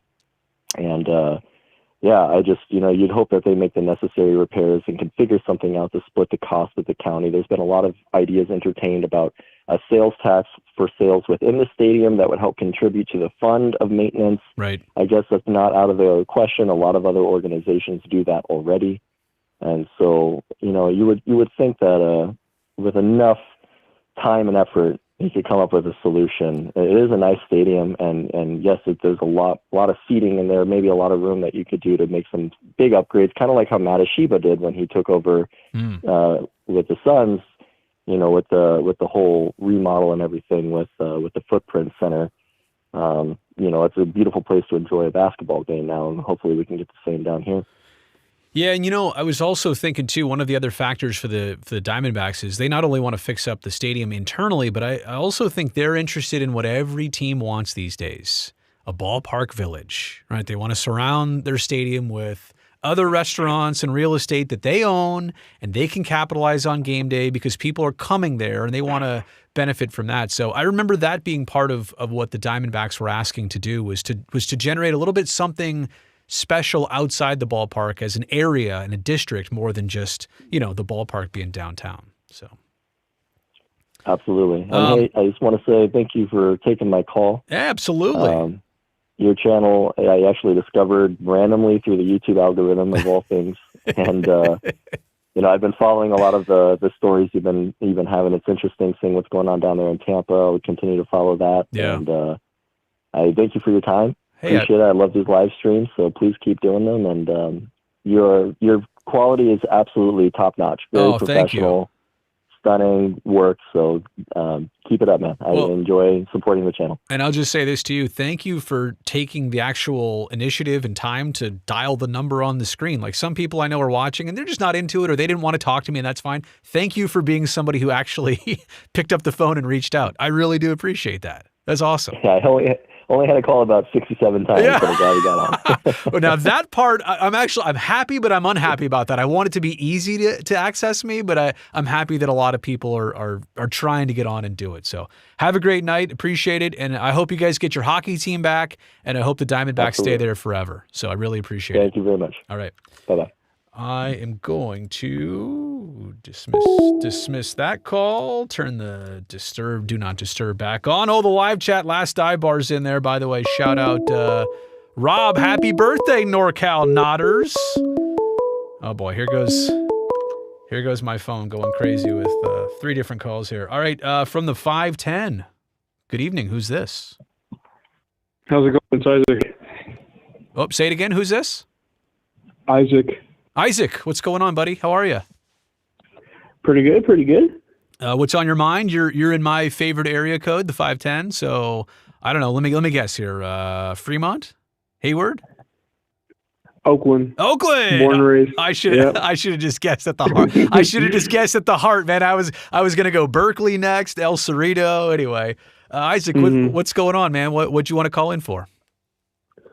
I just say thanks for the coverage you've been doing for the A's and home team. I've been listening to you since I was in high school, middle school, like 2014, something like that. Wow. But yeah, I'm in a fun situation, and I'm in school in Utah, so I kind of, with your coverage of the hockey team going to Utah from Arizona, and the push by Salt Lake to get a baseball team, and it's been fun to see that from the Utah perspective and see how eager my friends are in college and my work for getting a baseball team out here, other than the Bees. Let me ask you something, Isaac. You're in Salt Lake City. Is that where you are right now? I'm in the nearby region. But I go to CU. Okay. So, do you think Salt Lake City is big enough to support not only the Jazz, but the Utah Yeti? Mm-hmm. Sorry, I said it. The hockey club. And also, do you think Salt Lake City is eventually big enough to also take on a Major League Baseball team? Is Salt Lake City big enough for all that? That's a good question. I think we are. Okay. I mean, you can see, granted, it's a bit of a different situation, but the Holy War last Saturday with BYU and Utah, there was a big turnout for that. But that's the traditional football. Like that is, yeah. That's the big whopper of a football game, right? But I understand your point. You're saying because you can see all those people and you see they're interested in sports, they're out there, right? Yeah, but even like the first few weeks of the Utah hockey club season, there was. Yeah. I'd always hear about friends or relatives or coworkers who'd be like, "Oh, I'm gonna go to this game because we have another team to support." Yeah. Because I feel like the Jazz have kind of stagnated in terms of progress, towards building a contending team in the West. And I think baseball will just be another fun outlet for for Utah to enjoy. Hey, before I let you go, I just want to ask you one question. School-wise, would you be able to share with us what you're doing in school? Like what your major is? I study cybersecurity. Oh, so you're going to hack my stream in 2 seconds. Okay. Got it. No. You own my safe list. For now. Oh, go safe list. Okay, so wait. So some things about cybersecurity. Just give me one, and not just for me, but for everybody watching this. What is like your one cybersecurity tip? If you could give us all one piece of advice, what would it be? Don't use the same password on different sites. I could have told people that. Come on. That's a good one. Oh no, if we're going, go ahead. Go ahead. If we're being more serious, I think just with the rise of fake technologies out there, like fake people, like one of my classmates, their mom got fished with a deep fake of their sister. Oh, and geez. She almost bought into it. Oh, geez. So just if you get anything like that, or you're a little suspicious, check in with someone else. Get a secondary opinion before you act on it. I think the thing I've learned about the internet in general in the last, especially 5 years with AI stuff and the ability to create things that are deceiving, is to basically doubt everything until I know it's true. to be skeptical of every email, funny anything, funny text, skeptical of everything unless I absolutely know the origin of it. So, hey, Isaac, man, I really appreciate you calling in. Stay warm up there and enjoy the hockey team. I know that's special to Salt Lake, and we'll see you when you get back here to the Bay. Thank you. Appreciate it. All right. Take care. Appreciate you, Isaac. I'm also going to take this moment to I'm keeping one eye on the live chat here. Last Bar is apparently treating me like an exotic dancer by throwing me $1.99 super chats one after another. I think Jenny had the comment here. Last Bar is making it rain. Oh, that's not. It's in here. So there it is. Last Bar is making it rain.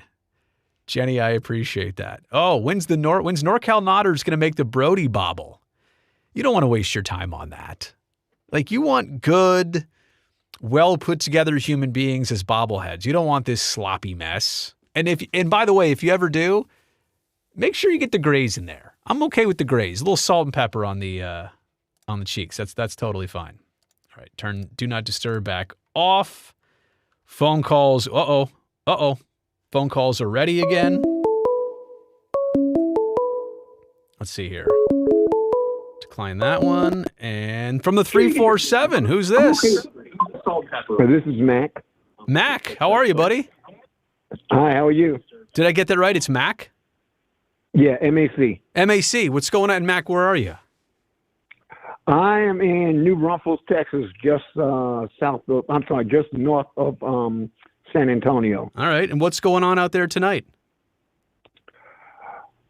Well, I'm originally from New York, so I'm into the Knicks and the Mets. But I wanted to call because, I wanted to thank you really for getting me through a lot of nights just not only listening to you, the different topics. I learned a lot about the business side of sports. When I was younger, I wanted to be a journalist, and so you have taught me things about the journalism side of sports. And I'm 63 now, so that ship is kind of sailed, although I've started my own thing. Good for you. Yeah, I've started my own, streaming TV channel, and, so I'm trying to do some things. But I want to get back to the original reason why I called. Okay. As I said, I've learned a lot from you. I've enjoyed listening to you, over this last year or so. But I'm getting ready to go into the hospital for a bone marrow transplant. I live with a blood cancer. Oh, wow. And no, it's all right. Man, don't feel sorry for me, baby. Can't kill a brother with soul, and man, I got soul. Come on, so man. I'm gonna be. You just hit me heavy though with that right there. I got to take a step back when I hear that. That you know what? You just gave me a different perspective on my own life. You know what I'm saying? Like, how so? What you're going through? Mm-hmm. And compared to not most people are not going through what you're going through right now. And to see how well you're handling that's inspiring. It's absolutely inspiring. I thank you. I think it's something I picked up from my dad, who is a phenomenal human being.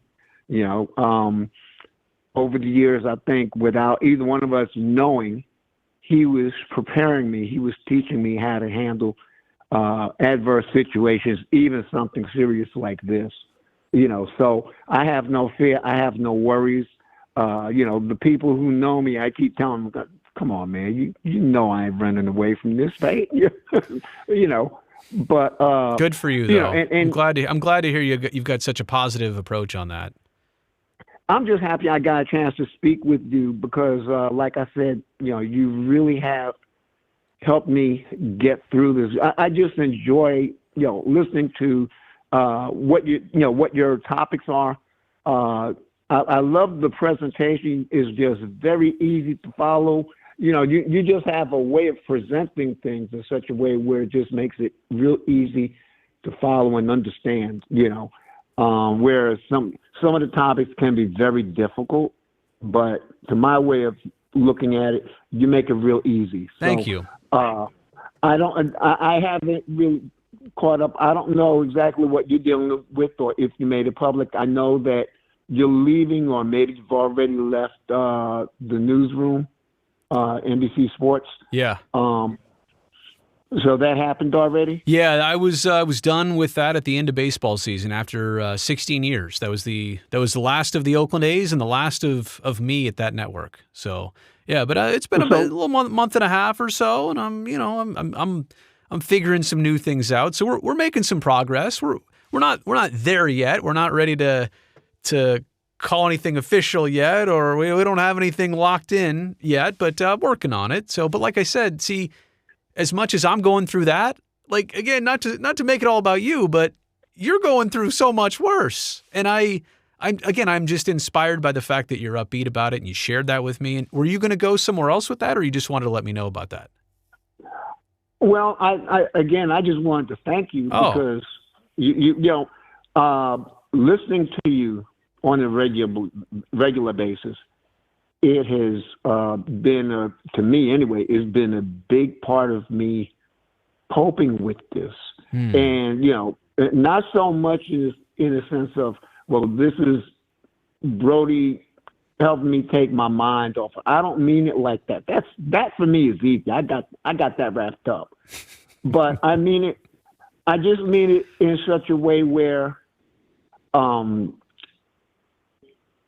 I guess because I have you to listen to, that other stuff, the getting through it and all that, that's not even a thought. You know what I mean?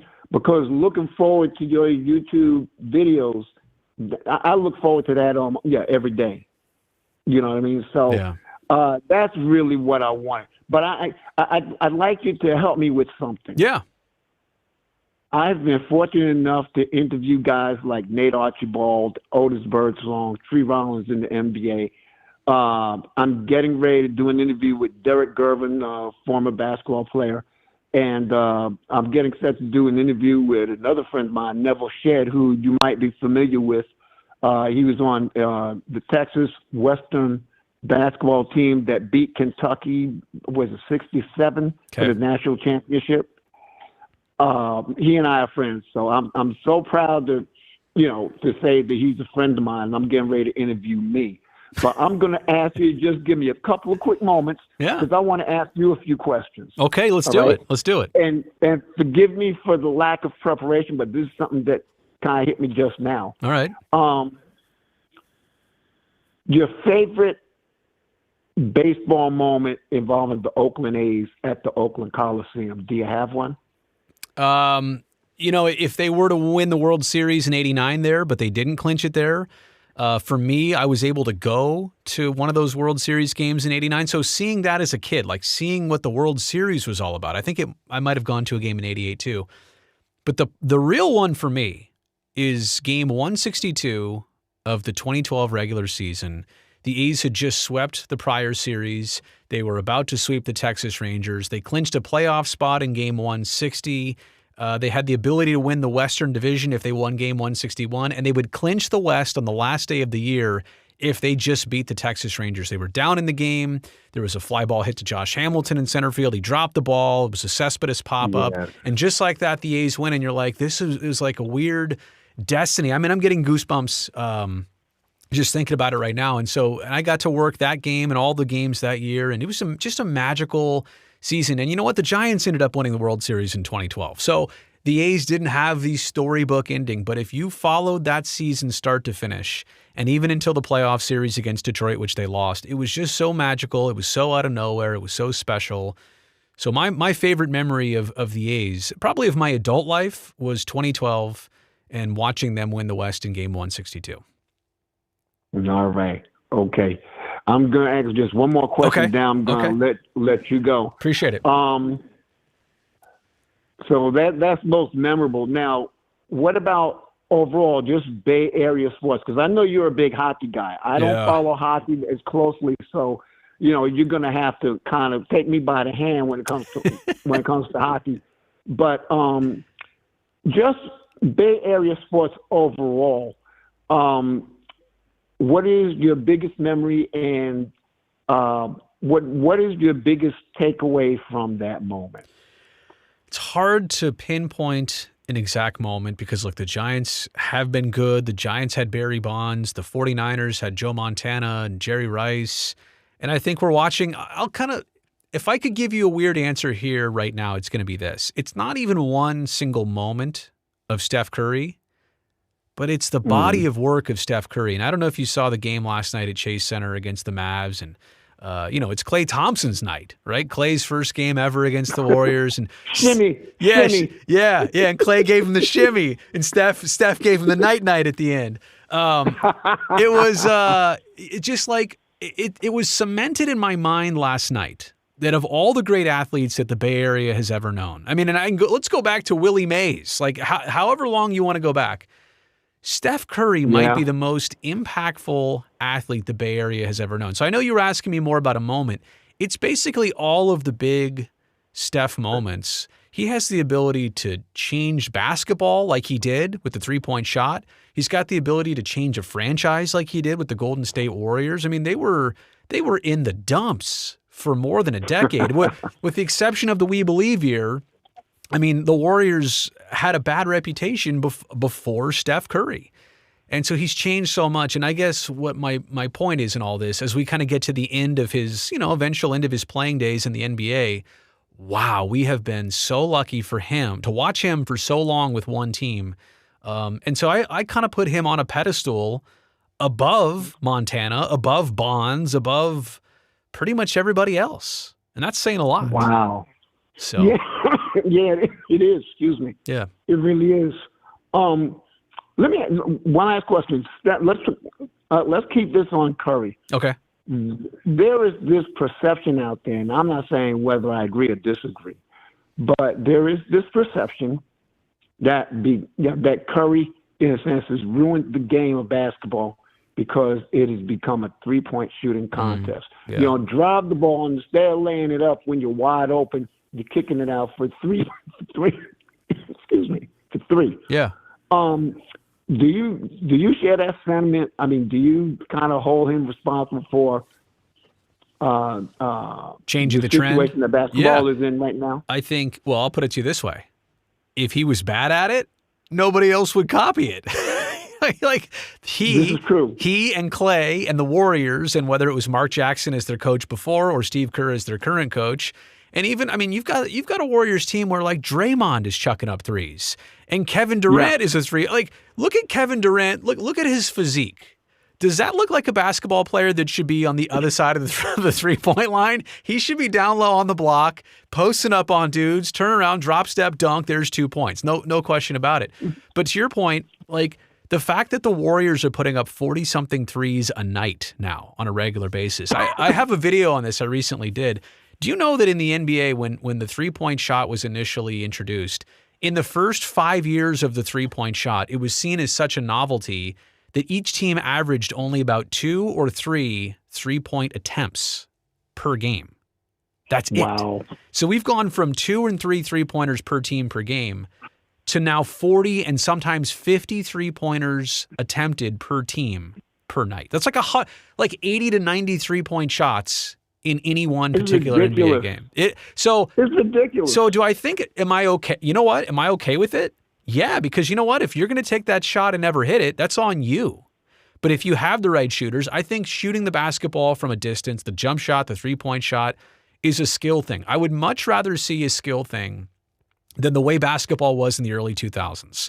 And that is get in the front court, throw the ball to one player, have everybody move off to the other side of the court, ISO that player one-on-one. ISO, yeah. Yeah, that was such a boring brand of basketball. So if you're telling me now that teams are passing the ball around the perimeter, they're swinging it around the horn, they're getting somebody open and taking a three-pointer as a high percentage shot, cool. So I get the criticism, and I'm not against the criticism. Some people just don't like it. I just happen to be somebody who likes it. I respect it. That's probably the best way to put it. That was a great conversation right there. That was awesome.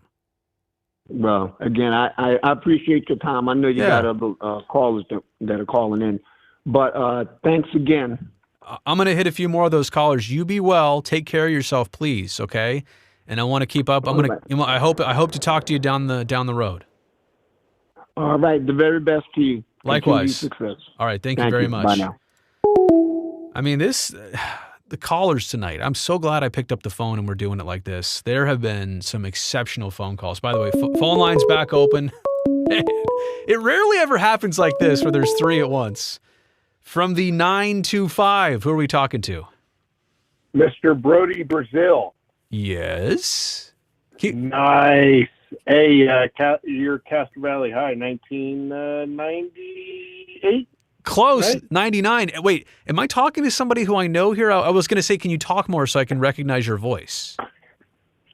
No, you never actually talked to me. I okay. send you all kinds of super chats and all that stuff. Oh, yeah. Class of 94. Who is this? 100 Hall. Who is this? Let's go, bro. Who is this? Dr. GTI right here. Oh, wait, we've not talked on the phone like this? No, we have never talked on the phone just chatted in the super chat and all that. Okay, all right. Chat. GTI, how are you, buddy? Good, man. Number one, congratulations on making it to the Castro Valley Sports Hall of Fame. How did you know about that? Because my buddy Tony Giminani okay, yeah. got indicted, or not indicted. Inducted. Accepted on the same time. Same Steve thing. Vucinich. Yeah. And I guess somehow the class of 1994's girls volleyball team. Yeah, the whole team was there. Yeah, the whole team. That would have been my one class reunion I would have gone to. I was busy the night before, couldn't make it on that Sunday, so I apologize. Oh no! Hey, you know what? There were so many people honored at that ceremony. It was a very lengthy ceremony, but to your point, I mean, as a young person in Castro Valley, who would have ever thought that, number one, there'd be a Hall of Fame, right? And that I would be in it.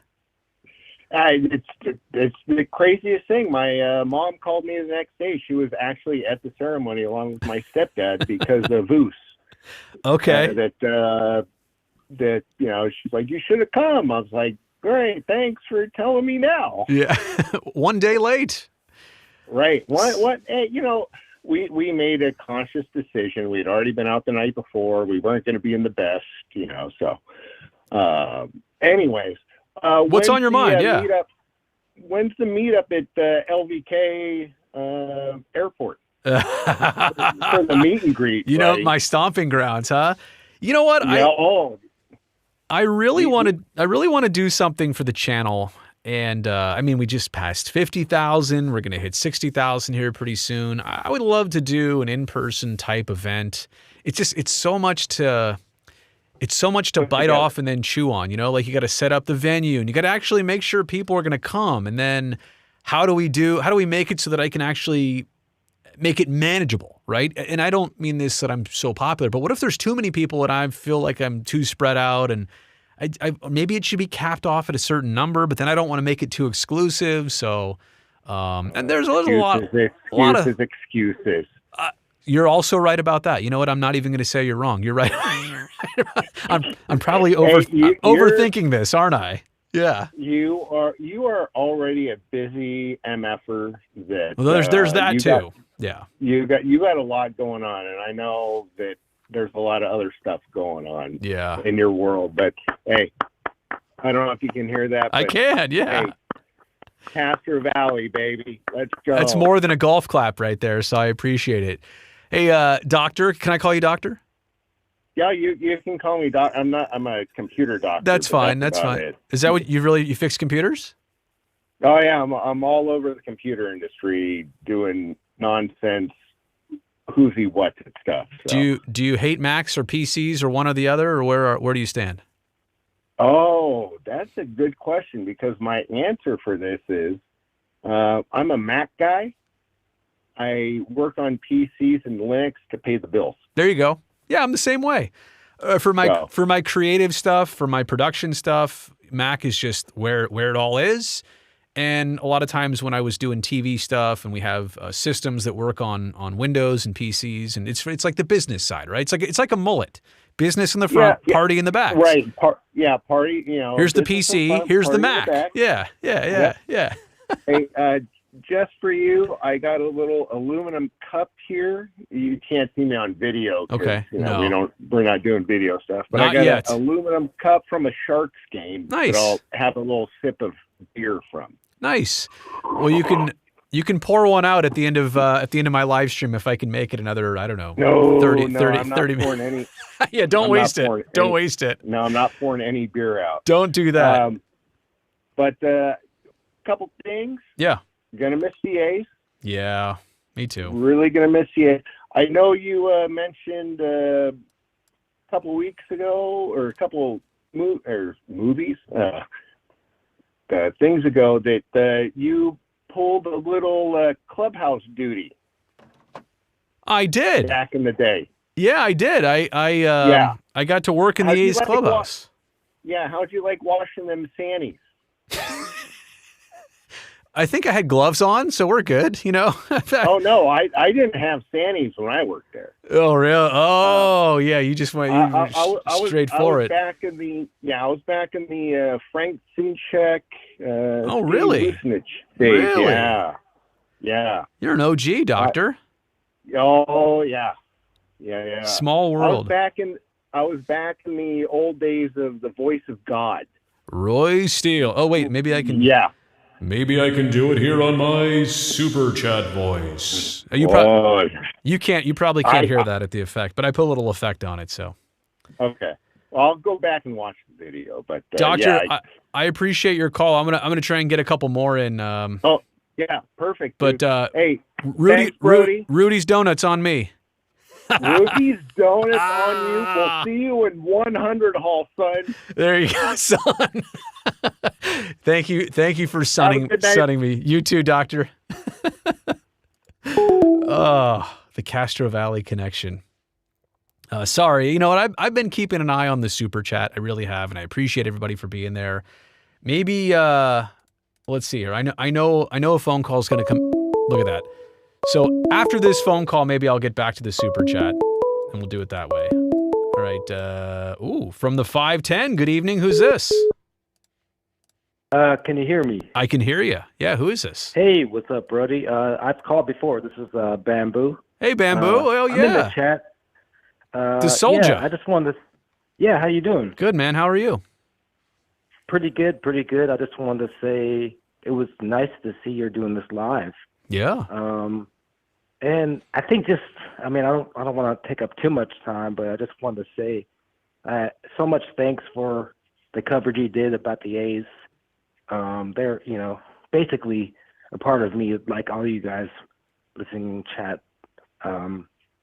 It felt like kind of a part of me died, but, so it was hard those last couple of days, and the work you did is just so appreciated. Thank you. Can I stop you right there, though?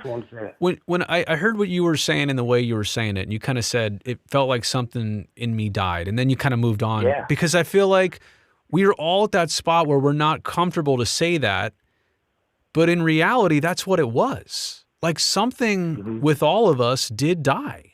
And we had the funeral like those last handful of games over and over and over again, and we knew it was coming, and we knew the timing of it was coming. I guess what I'm saying, Bamboo, is, as we continue to tell the story of what happened here for future generations, it's probably important that we don't minimize it. We don't, and I know we're all trying to be not macho, but we're all trying to put some proper perspective to this and maybe pretend like it's not a big deal. But sometimes it's okay to just flat out say something in us died. Like it's true. So totally. Anyway. Yeah. And I think there is another aspect to this, It might take a couple of years for it to really sink in. Yeah, that's true. I was thinking, when I'm thinking about next year, yeah, when winter is winding down and we're getting sun and the thaw is happening, it's springtime on the rise. Yep. That's baseball. It's right. always been baseball.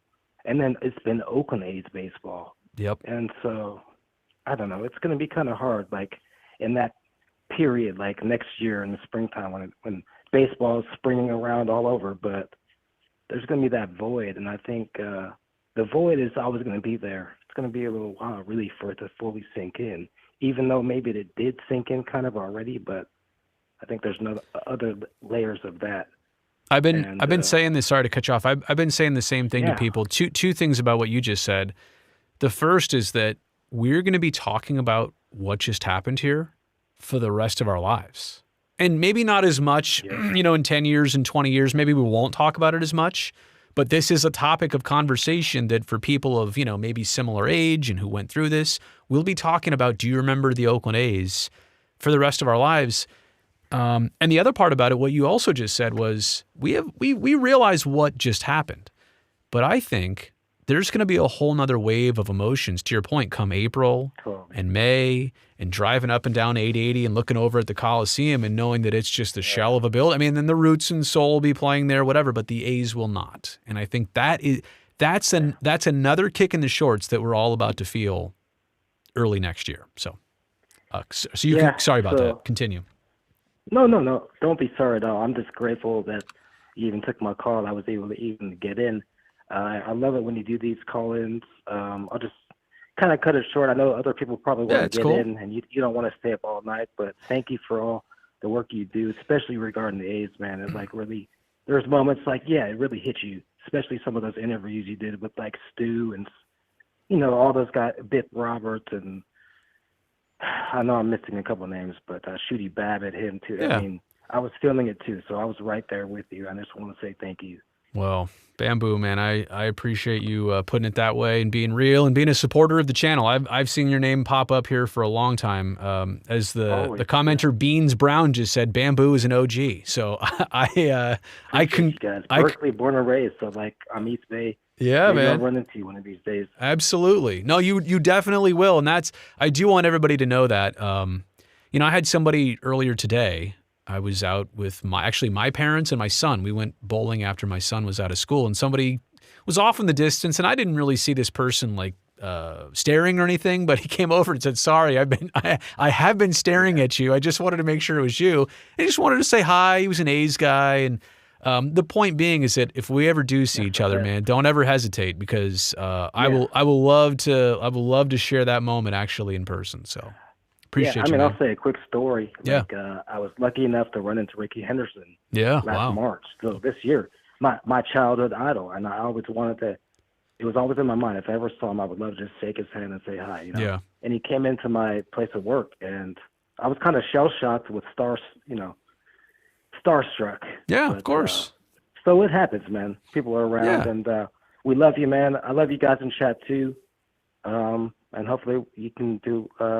One of these call-in shows again more often. I probably will. You know what? I don't want to say I avoided it for a long time, but I got, number one, busy over the summer. Then my life and my job changed, and I couldn't really come on here because I knew what the questions were going to be, and I couldn't talk about all that stuff. I needed it to get over, and I needed to kind of be now separated from it and feel better about talking about other stuff that people care about. I didn't want it to be about me, so I wanted to distance a little bit from that. But Bamboo, I appreciate you, man, and we'll talk soon again. Thank you.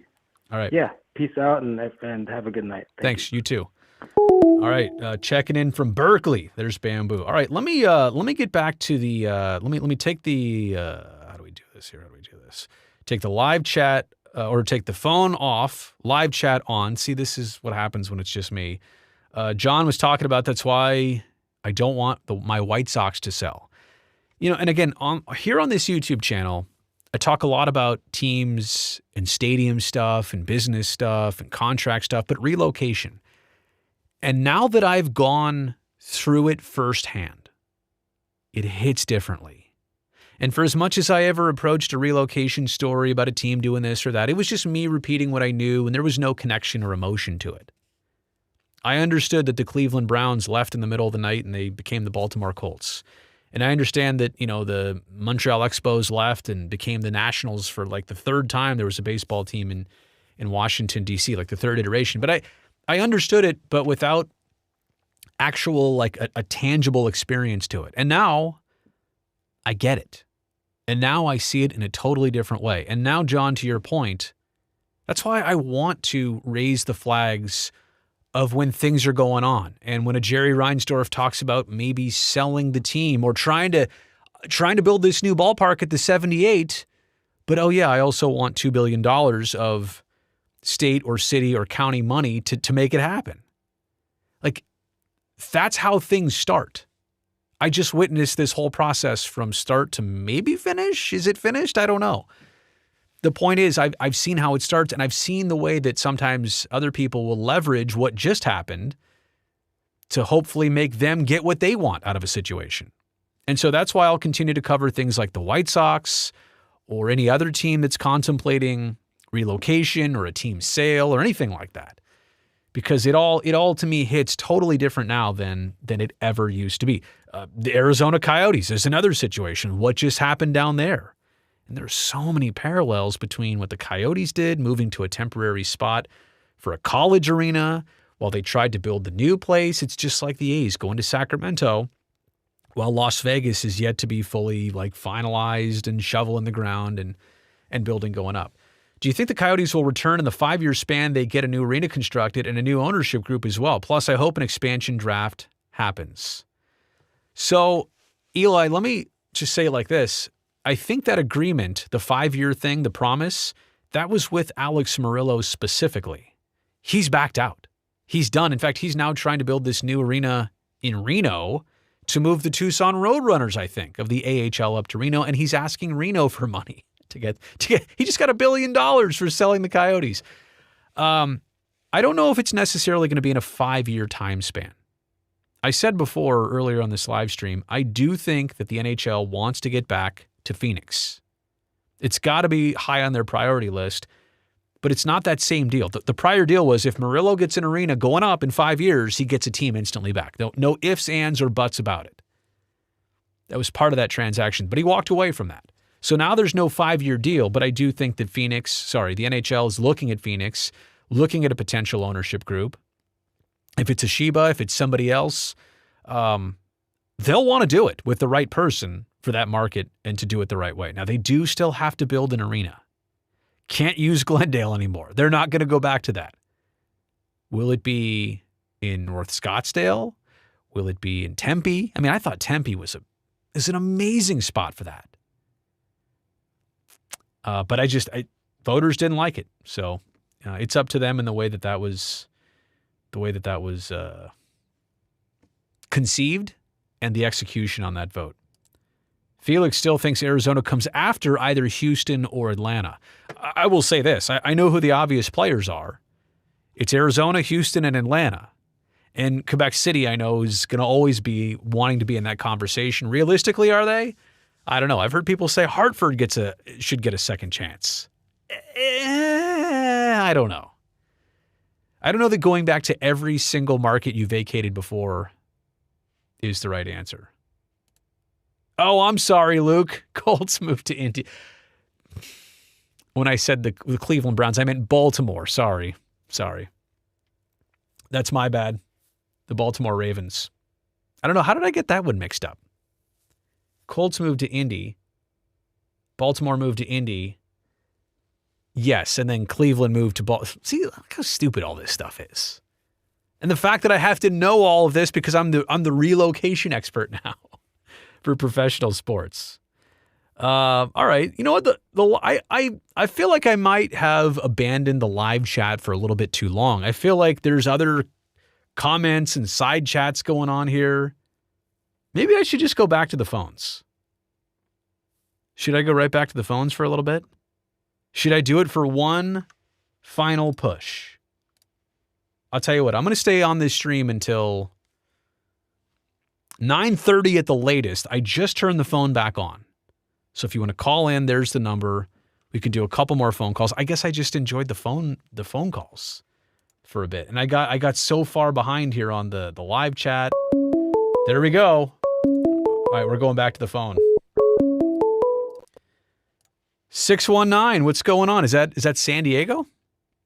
Well, hey, Brody, it's Joey from San Diego. Yes, it is. Hey, Joey. You know what's amazing, Joey, is how trained I've got on all the area codes. Like, I'm not really an area code person per se, but when I do these live chats and I see your number pop up, I just always kind of like gain a mental image of where the person is calling in from. So, Joey, how you doing? Really great. You're actually amazing at the area code guessing. But yeah, no, I'm calling because the Coliseum conversion video was the first video I ever saw you post, and then the Candlestick Stadium tour was the video that made me subscribe to you. Cool. And then since then, like I grew up going to Qualcomm's Jack Murphy Stadium. Yeah. And yeah, I just have a love for multi-purpose stadiums. And I'm sure we both grew up in multi-purpose stadiums, so we did. Yeah, big old concrete circular ones in California. By the way, do you know who Jack Murphy, the namesake of Jack Murphy Stadium? Do you know who Jack Murphy was, or the contribution of Jack Murphy? Oh yes, I know the history of him. He was the guy that propositioned to get all the teams here and get the stadium built. He was a sports writer. How crazy is it? At all the years we called it the Murph, Jack Murphy. I was like, that must have been some San Diego hero. It was a sports writer.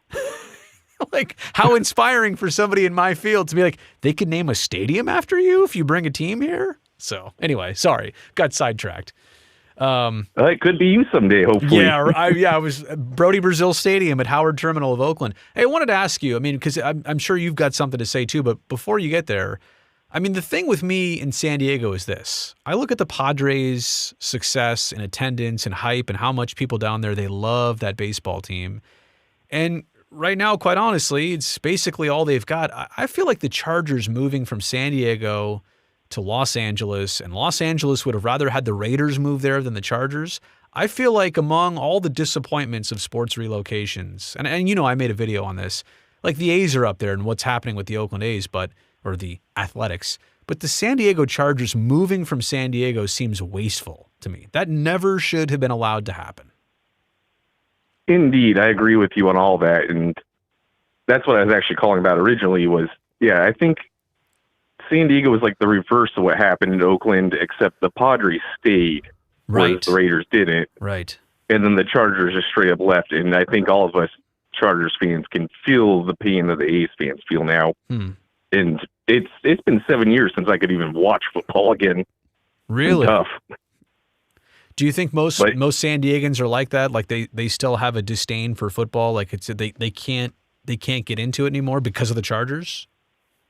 It's a very mixed crowd, but I feel like the majority don't really watch football anymore. Wow.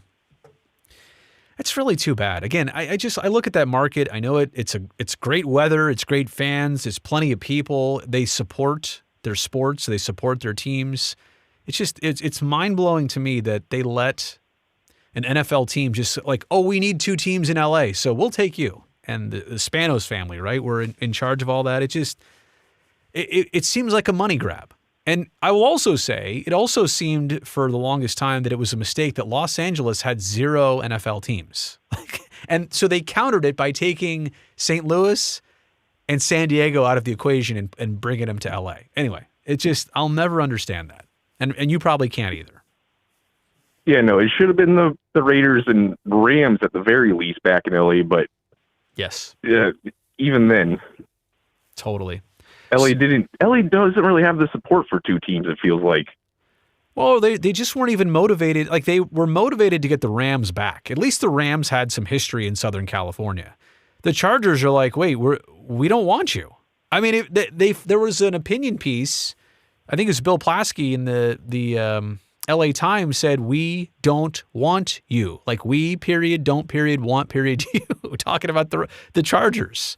It felt like the Chargers were kind of impeding because they didn't want some of their fan base, they said, to go away. They had to grab hold of the LA market by moving there, they said. And I know they were running into challenges trying to get a new stadium, but what are the chances? Do you think they were really going to build a brand new baseball stadium and then a brand new football stadium somewhere near downtown San Diego? Like, I think they had to be over at the Jack Murphy site. They had to keep football out there, don't you think?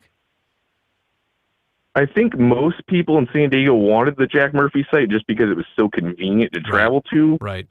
But downtown obviously was the goal because of the downtown party scene and rejuvenating the area. Yeah. Gas lamp's a big deal, my friend. How do I know? Don't ask. Did I get to your topic, or was there something else you wanted to bring to the table? No, you nailed everything. I don't want to take any more of your time. I want to give you back to A's Chat, but it was great talking to you, and I appreciate you talking to me about San Diego sports. Hey, I'm glad you found the channel. I love San Diego. My son loves Legoland, and I know that's not proper San Diego, but close enough. And I will appreciate you for calling in tonight. I really will. So thank you so much.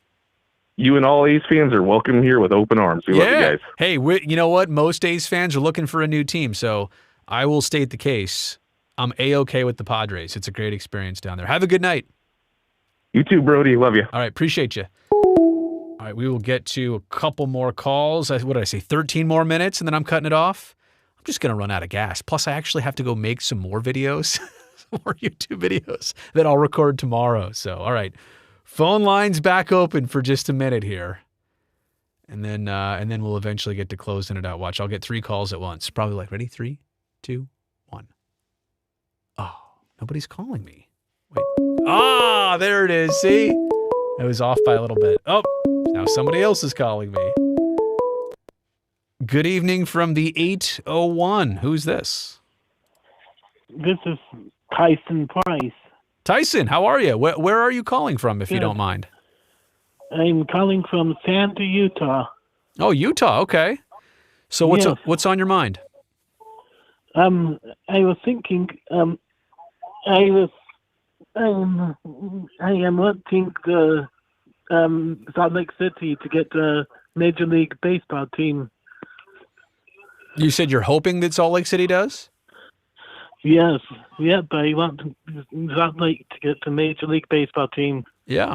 Look, I think what Utah has done by laying out $900 million of public funding, which it shouldn't have to be this way, that municipalities and states position themselves like that to try and get a team. But I think they've done all the quote right things to put themselves ahead of the line and in front of the line. And you know, if baseball does get to expanding by, or at least announcing expansion by 2029 or beyond, or in the 30s, I'd have to say that Nashville's probably right up there in the East, and Salt Lake City is right up there in the West. So I think you got to be patient, but I do think it's a front runner for sure.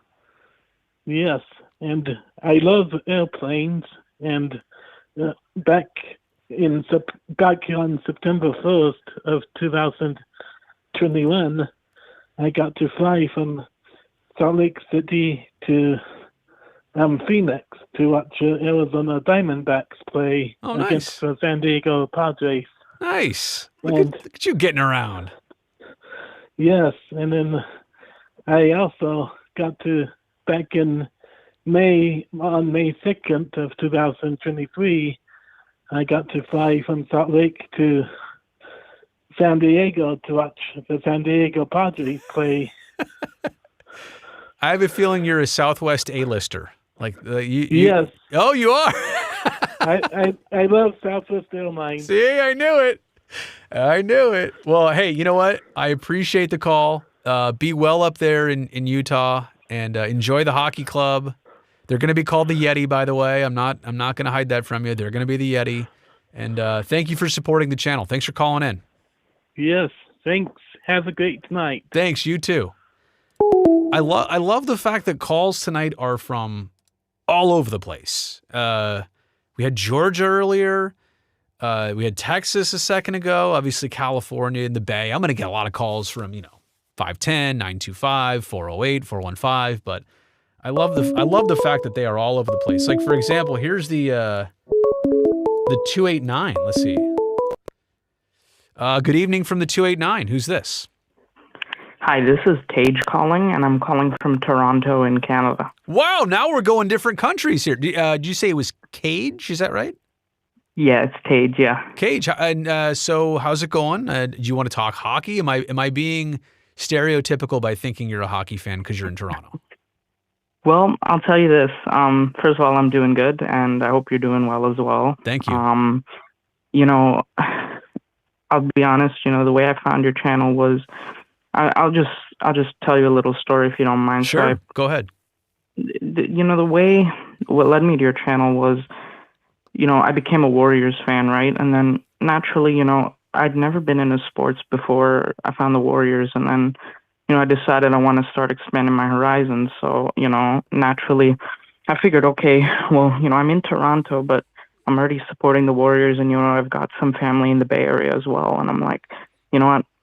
Let's see what other sports I can watch. And then, I found the A's, and I'm a pretty new A's fan. And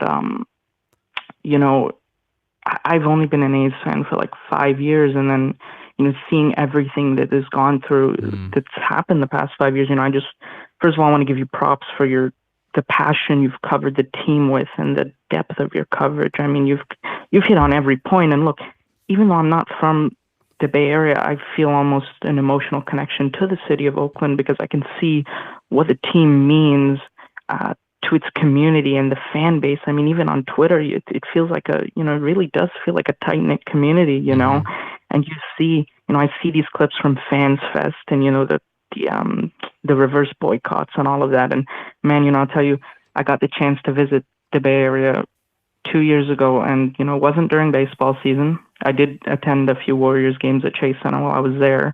And, I made it a point to walk that BART bridge, even if it's the only time, I may ever get a chance to be out in the Bay Area, because, I mean, I just know the significance of that location, and just, again, I want to thank you deeply from the bottom of my heart for everything you've done for covering the A's.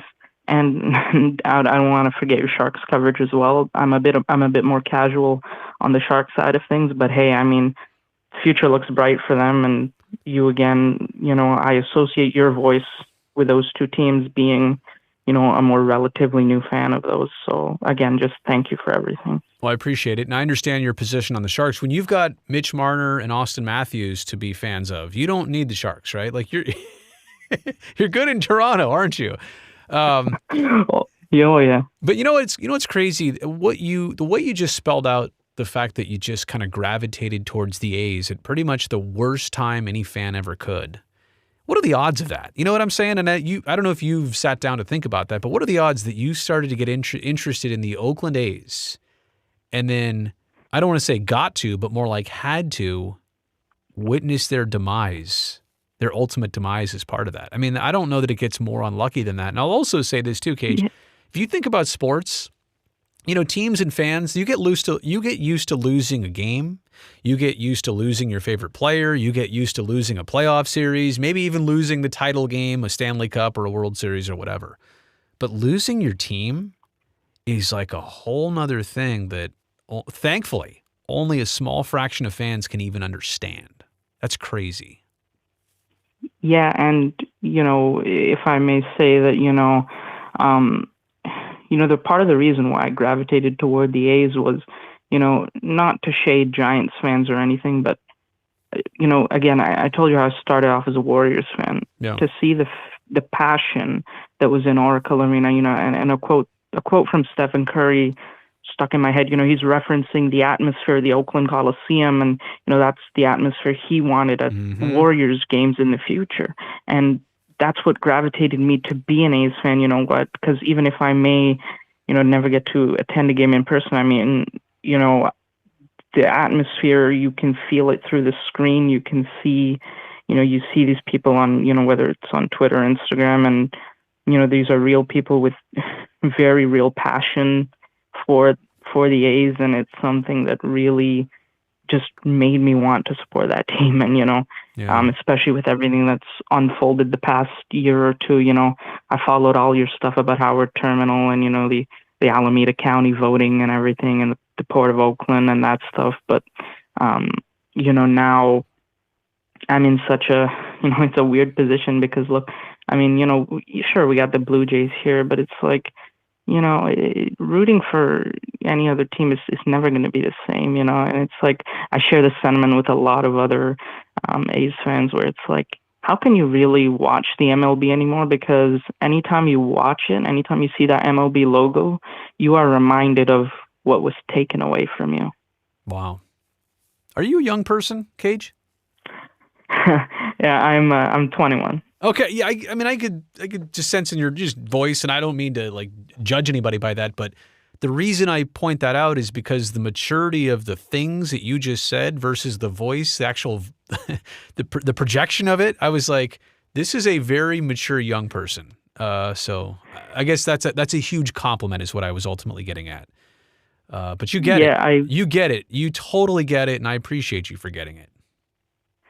I really appreciate that, Brody, and I don't want to keep you here too much longer, but one final thing before I do go, I just want to say I'm I'm aspiring to be a pilot. I've got my PPL and I'm training toward my CPL right now in Canada. And I love your aviation stuff as well. So, yeah. That's awesome. I mean, what are the chances? Hey, keep the blue side up. Be safe in your flying. Enjoy the process. It's one of the hardest but most important things out there, right? Is to be a good aviator, be a safe pilot, to be a good pilot, right? Your life and everybody else's life is in your hands. So I wish you a lot of success on that. I wish you well on that. And thanks for the call tonight. This was awesome. Yeah, thank you, Brody. All Thanks right. so much for taking my call. Absolutely. All right. Young Cage in Toronto. I'll tell you what, we'll do one more. 3 minutes away. This will be the final call of the night. So whoever calls in next is it. And then Brazil is actually going to get some dinner. I still haven't eaten dinner yet. And then I'll be retiring for the night. From the 669, who's this? Oh, hello. Can you hear me? I got you. Who is this? Oh, hi there. My name is William. Hey, I'm William. calling from San Jose. What's going on, William? Well, I'm very appreciative that you took my call.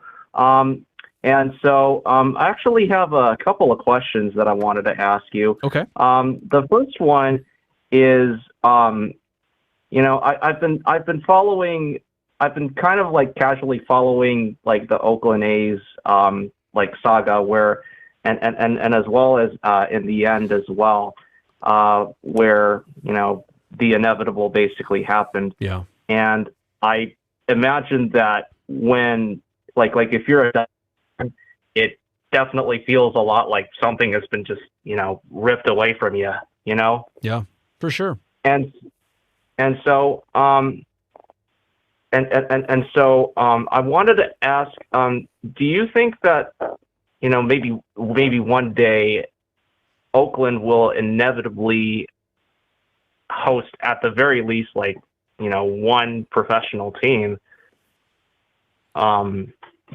Yeah, I mean, I think if your answer is does Oakland deserve a team, I think the answer is yes. They used to have 3. They supported 3 just fine. I mean, the Warriors decided to move to San Francisco for their own ambitions. The Raiders have always been a little bit nomadic. So they were always kind of a threat. I think the hardest part is that the A's took the claim of rooted in Oakland as a slogan, as a promise, as in all of the above, and then decided to up and leave.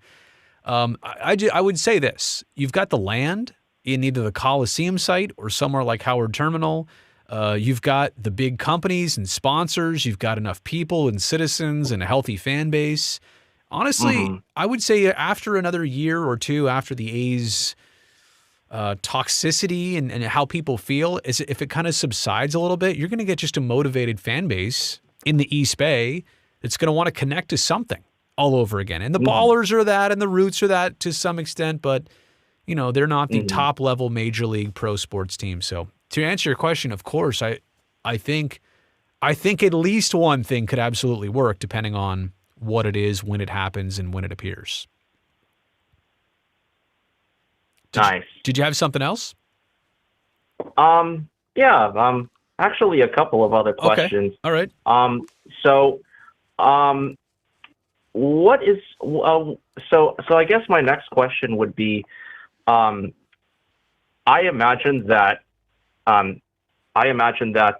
you may have been around like I imagine that you may have been around trolls, like people basically hating on your team.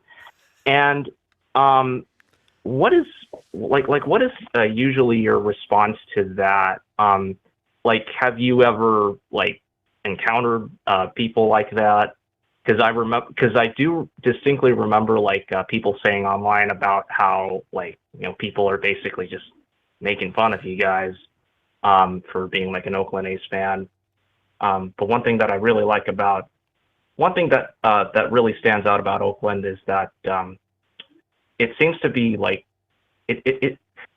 I think of like San Francisco being like the front porch, and then Oakland being like just something that's beyond the front porch that people don't seem to look into. Well, I think let me answer your question. I think I know what you're getting at. when you have the A's situation, right, where they're not only at first threatening to leave Oakland, and then there's all the Oakland politics. There's people in Oakland that do want a stadium built at any cost.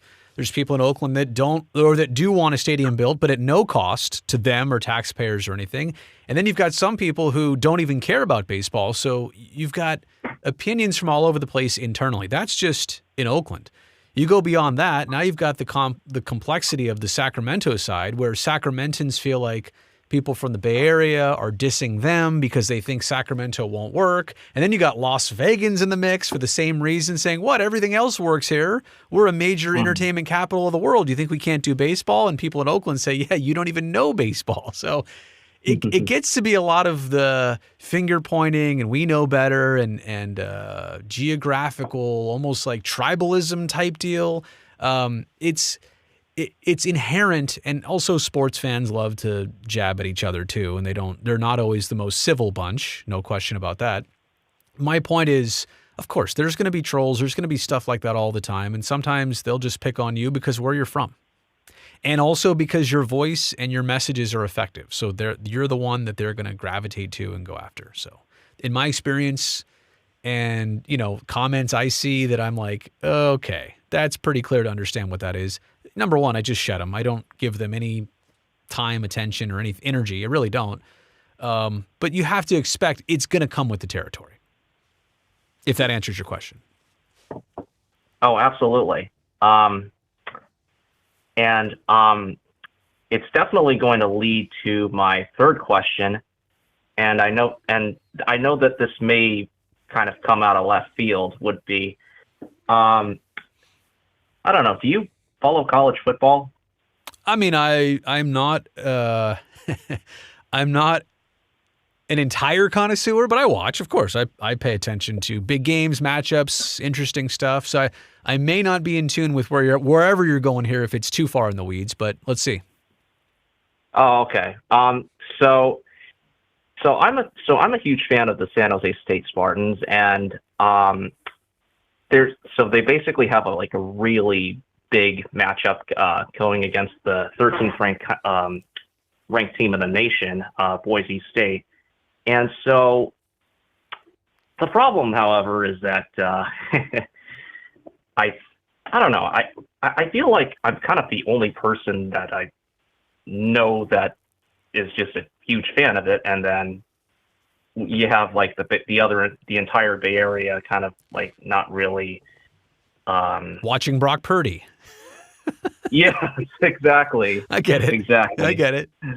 Yeah, it's like if I were to hit up a conversation with someone who may not necessarily have much knowledge about college football, they're probably going to be like, oh, well, what the heck? I've never heard anybody actually rooting for what you're rooting for, Right. I get it. I think your point is, though, was your question how to handle that, or what was your question? I think my question would basically be, one, are you looking forward to it? Or, oh, okay. And number two would be, we often get a lot of crap for basically being a really tiny fan base, Yeah. So I think it's this. And I've experienced this in being in and around and covering the San Jose Sharks for all these years. It is a very prominent, professional sports team. But do the Sharks always get the same publicity or conversation that the 49ers get or the Giants get or the Warriors get? No, not necessarily. And so I've always been in that sphere of how can I push the Sharks a little bit more? How can I use my platforms to find the other people, the other like-minded people who also enjoy the team and also love the content and also spread it around so more people can become fans of it. Here's what you don't realize you are. You are an ambassador to San Jose State football. So take care of the people who are your friends who want to talk about it, but you are responsible for finding new people to kind of spread into the mix of that conversation, if that makes sense. Think about it that way. Don't feel alone on this. Feel like this is your project to help be an ambassador of the team and trying to get the fan base a little bit bigger. And if it's just one at a time, you do what you can, right? So. Okay. I will definitely look at some of the clips again, and kind of like make sure that I kind of know exactly what you're saying for sure. Yeah.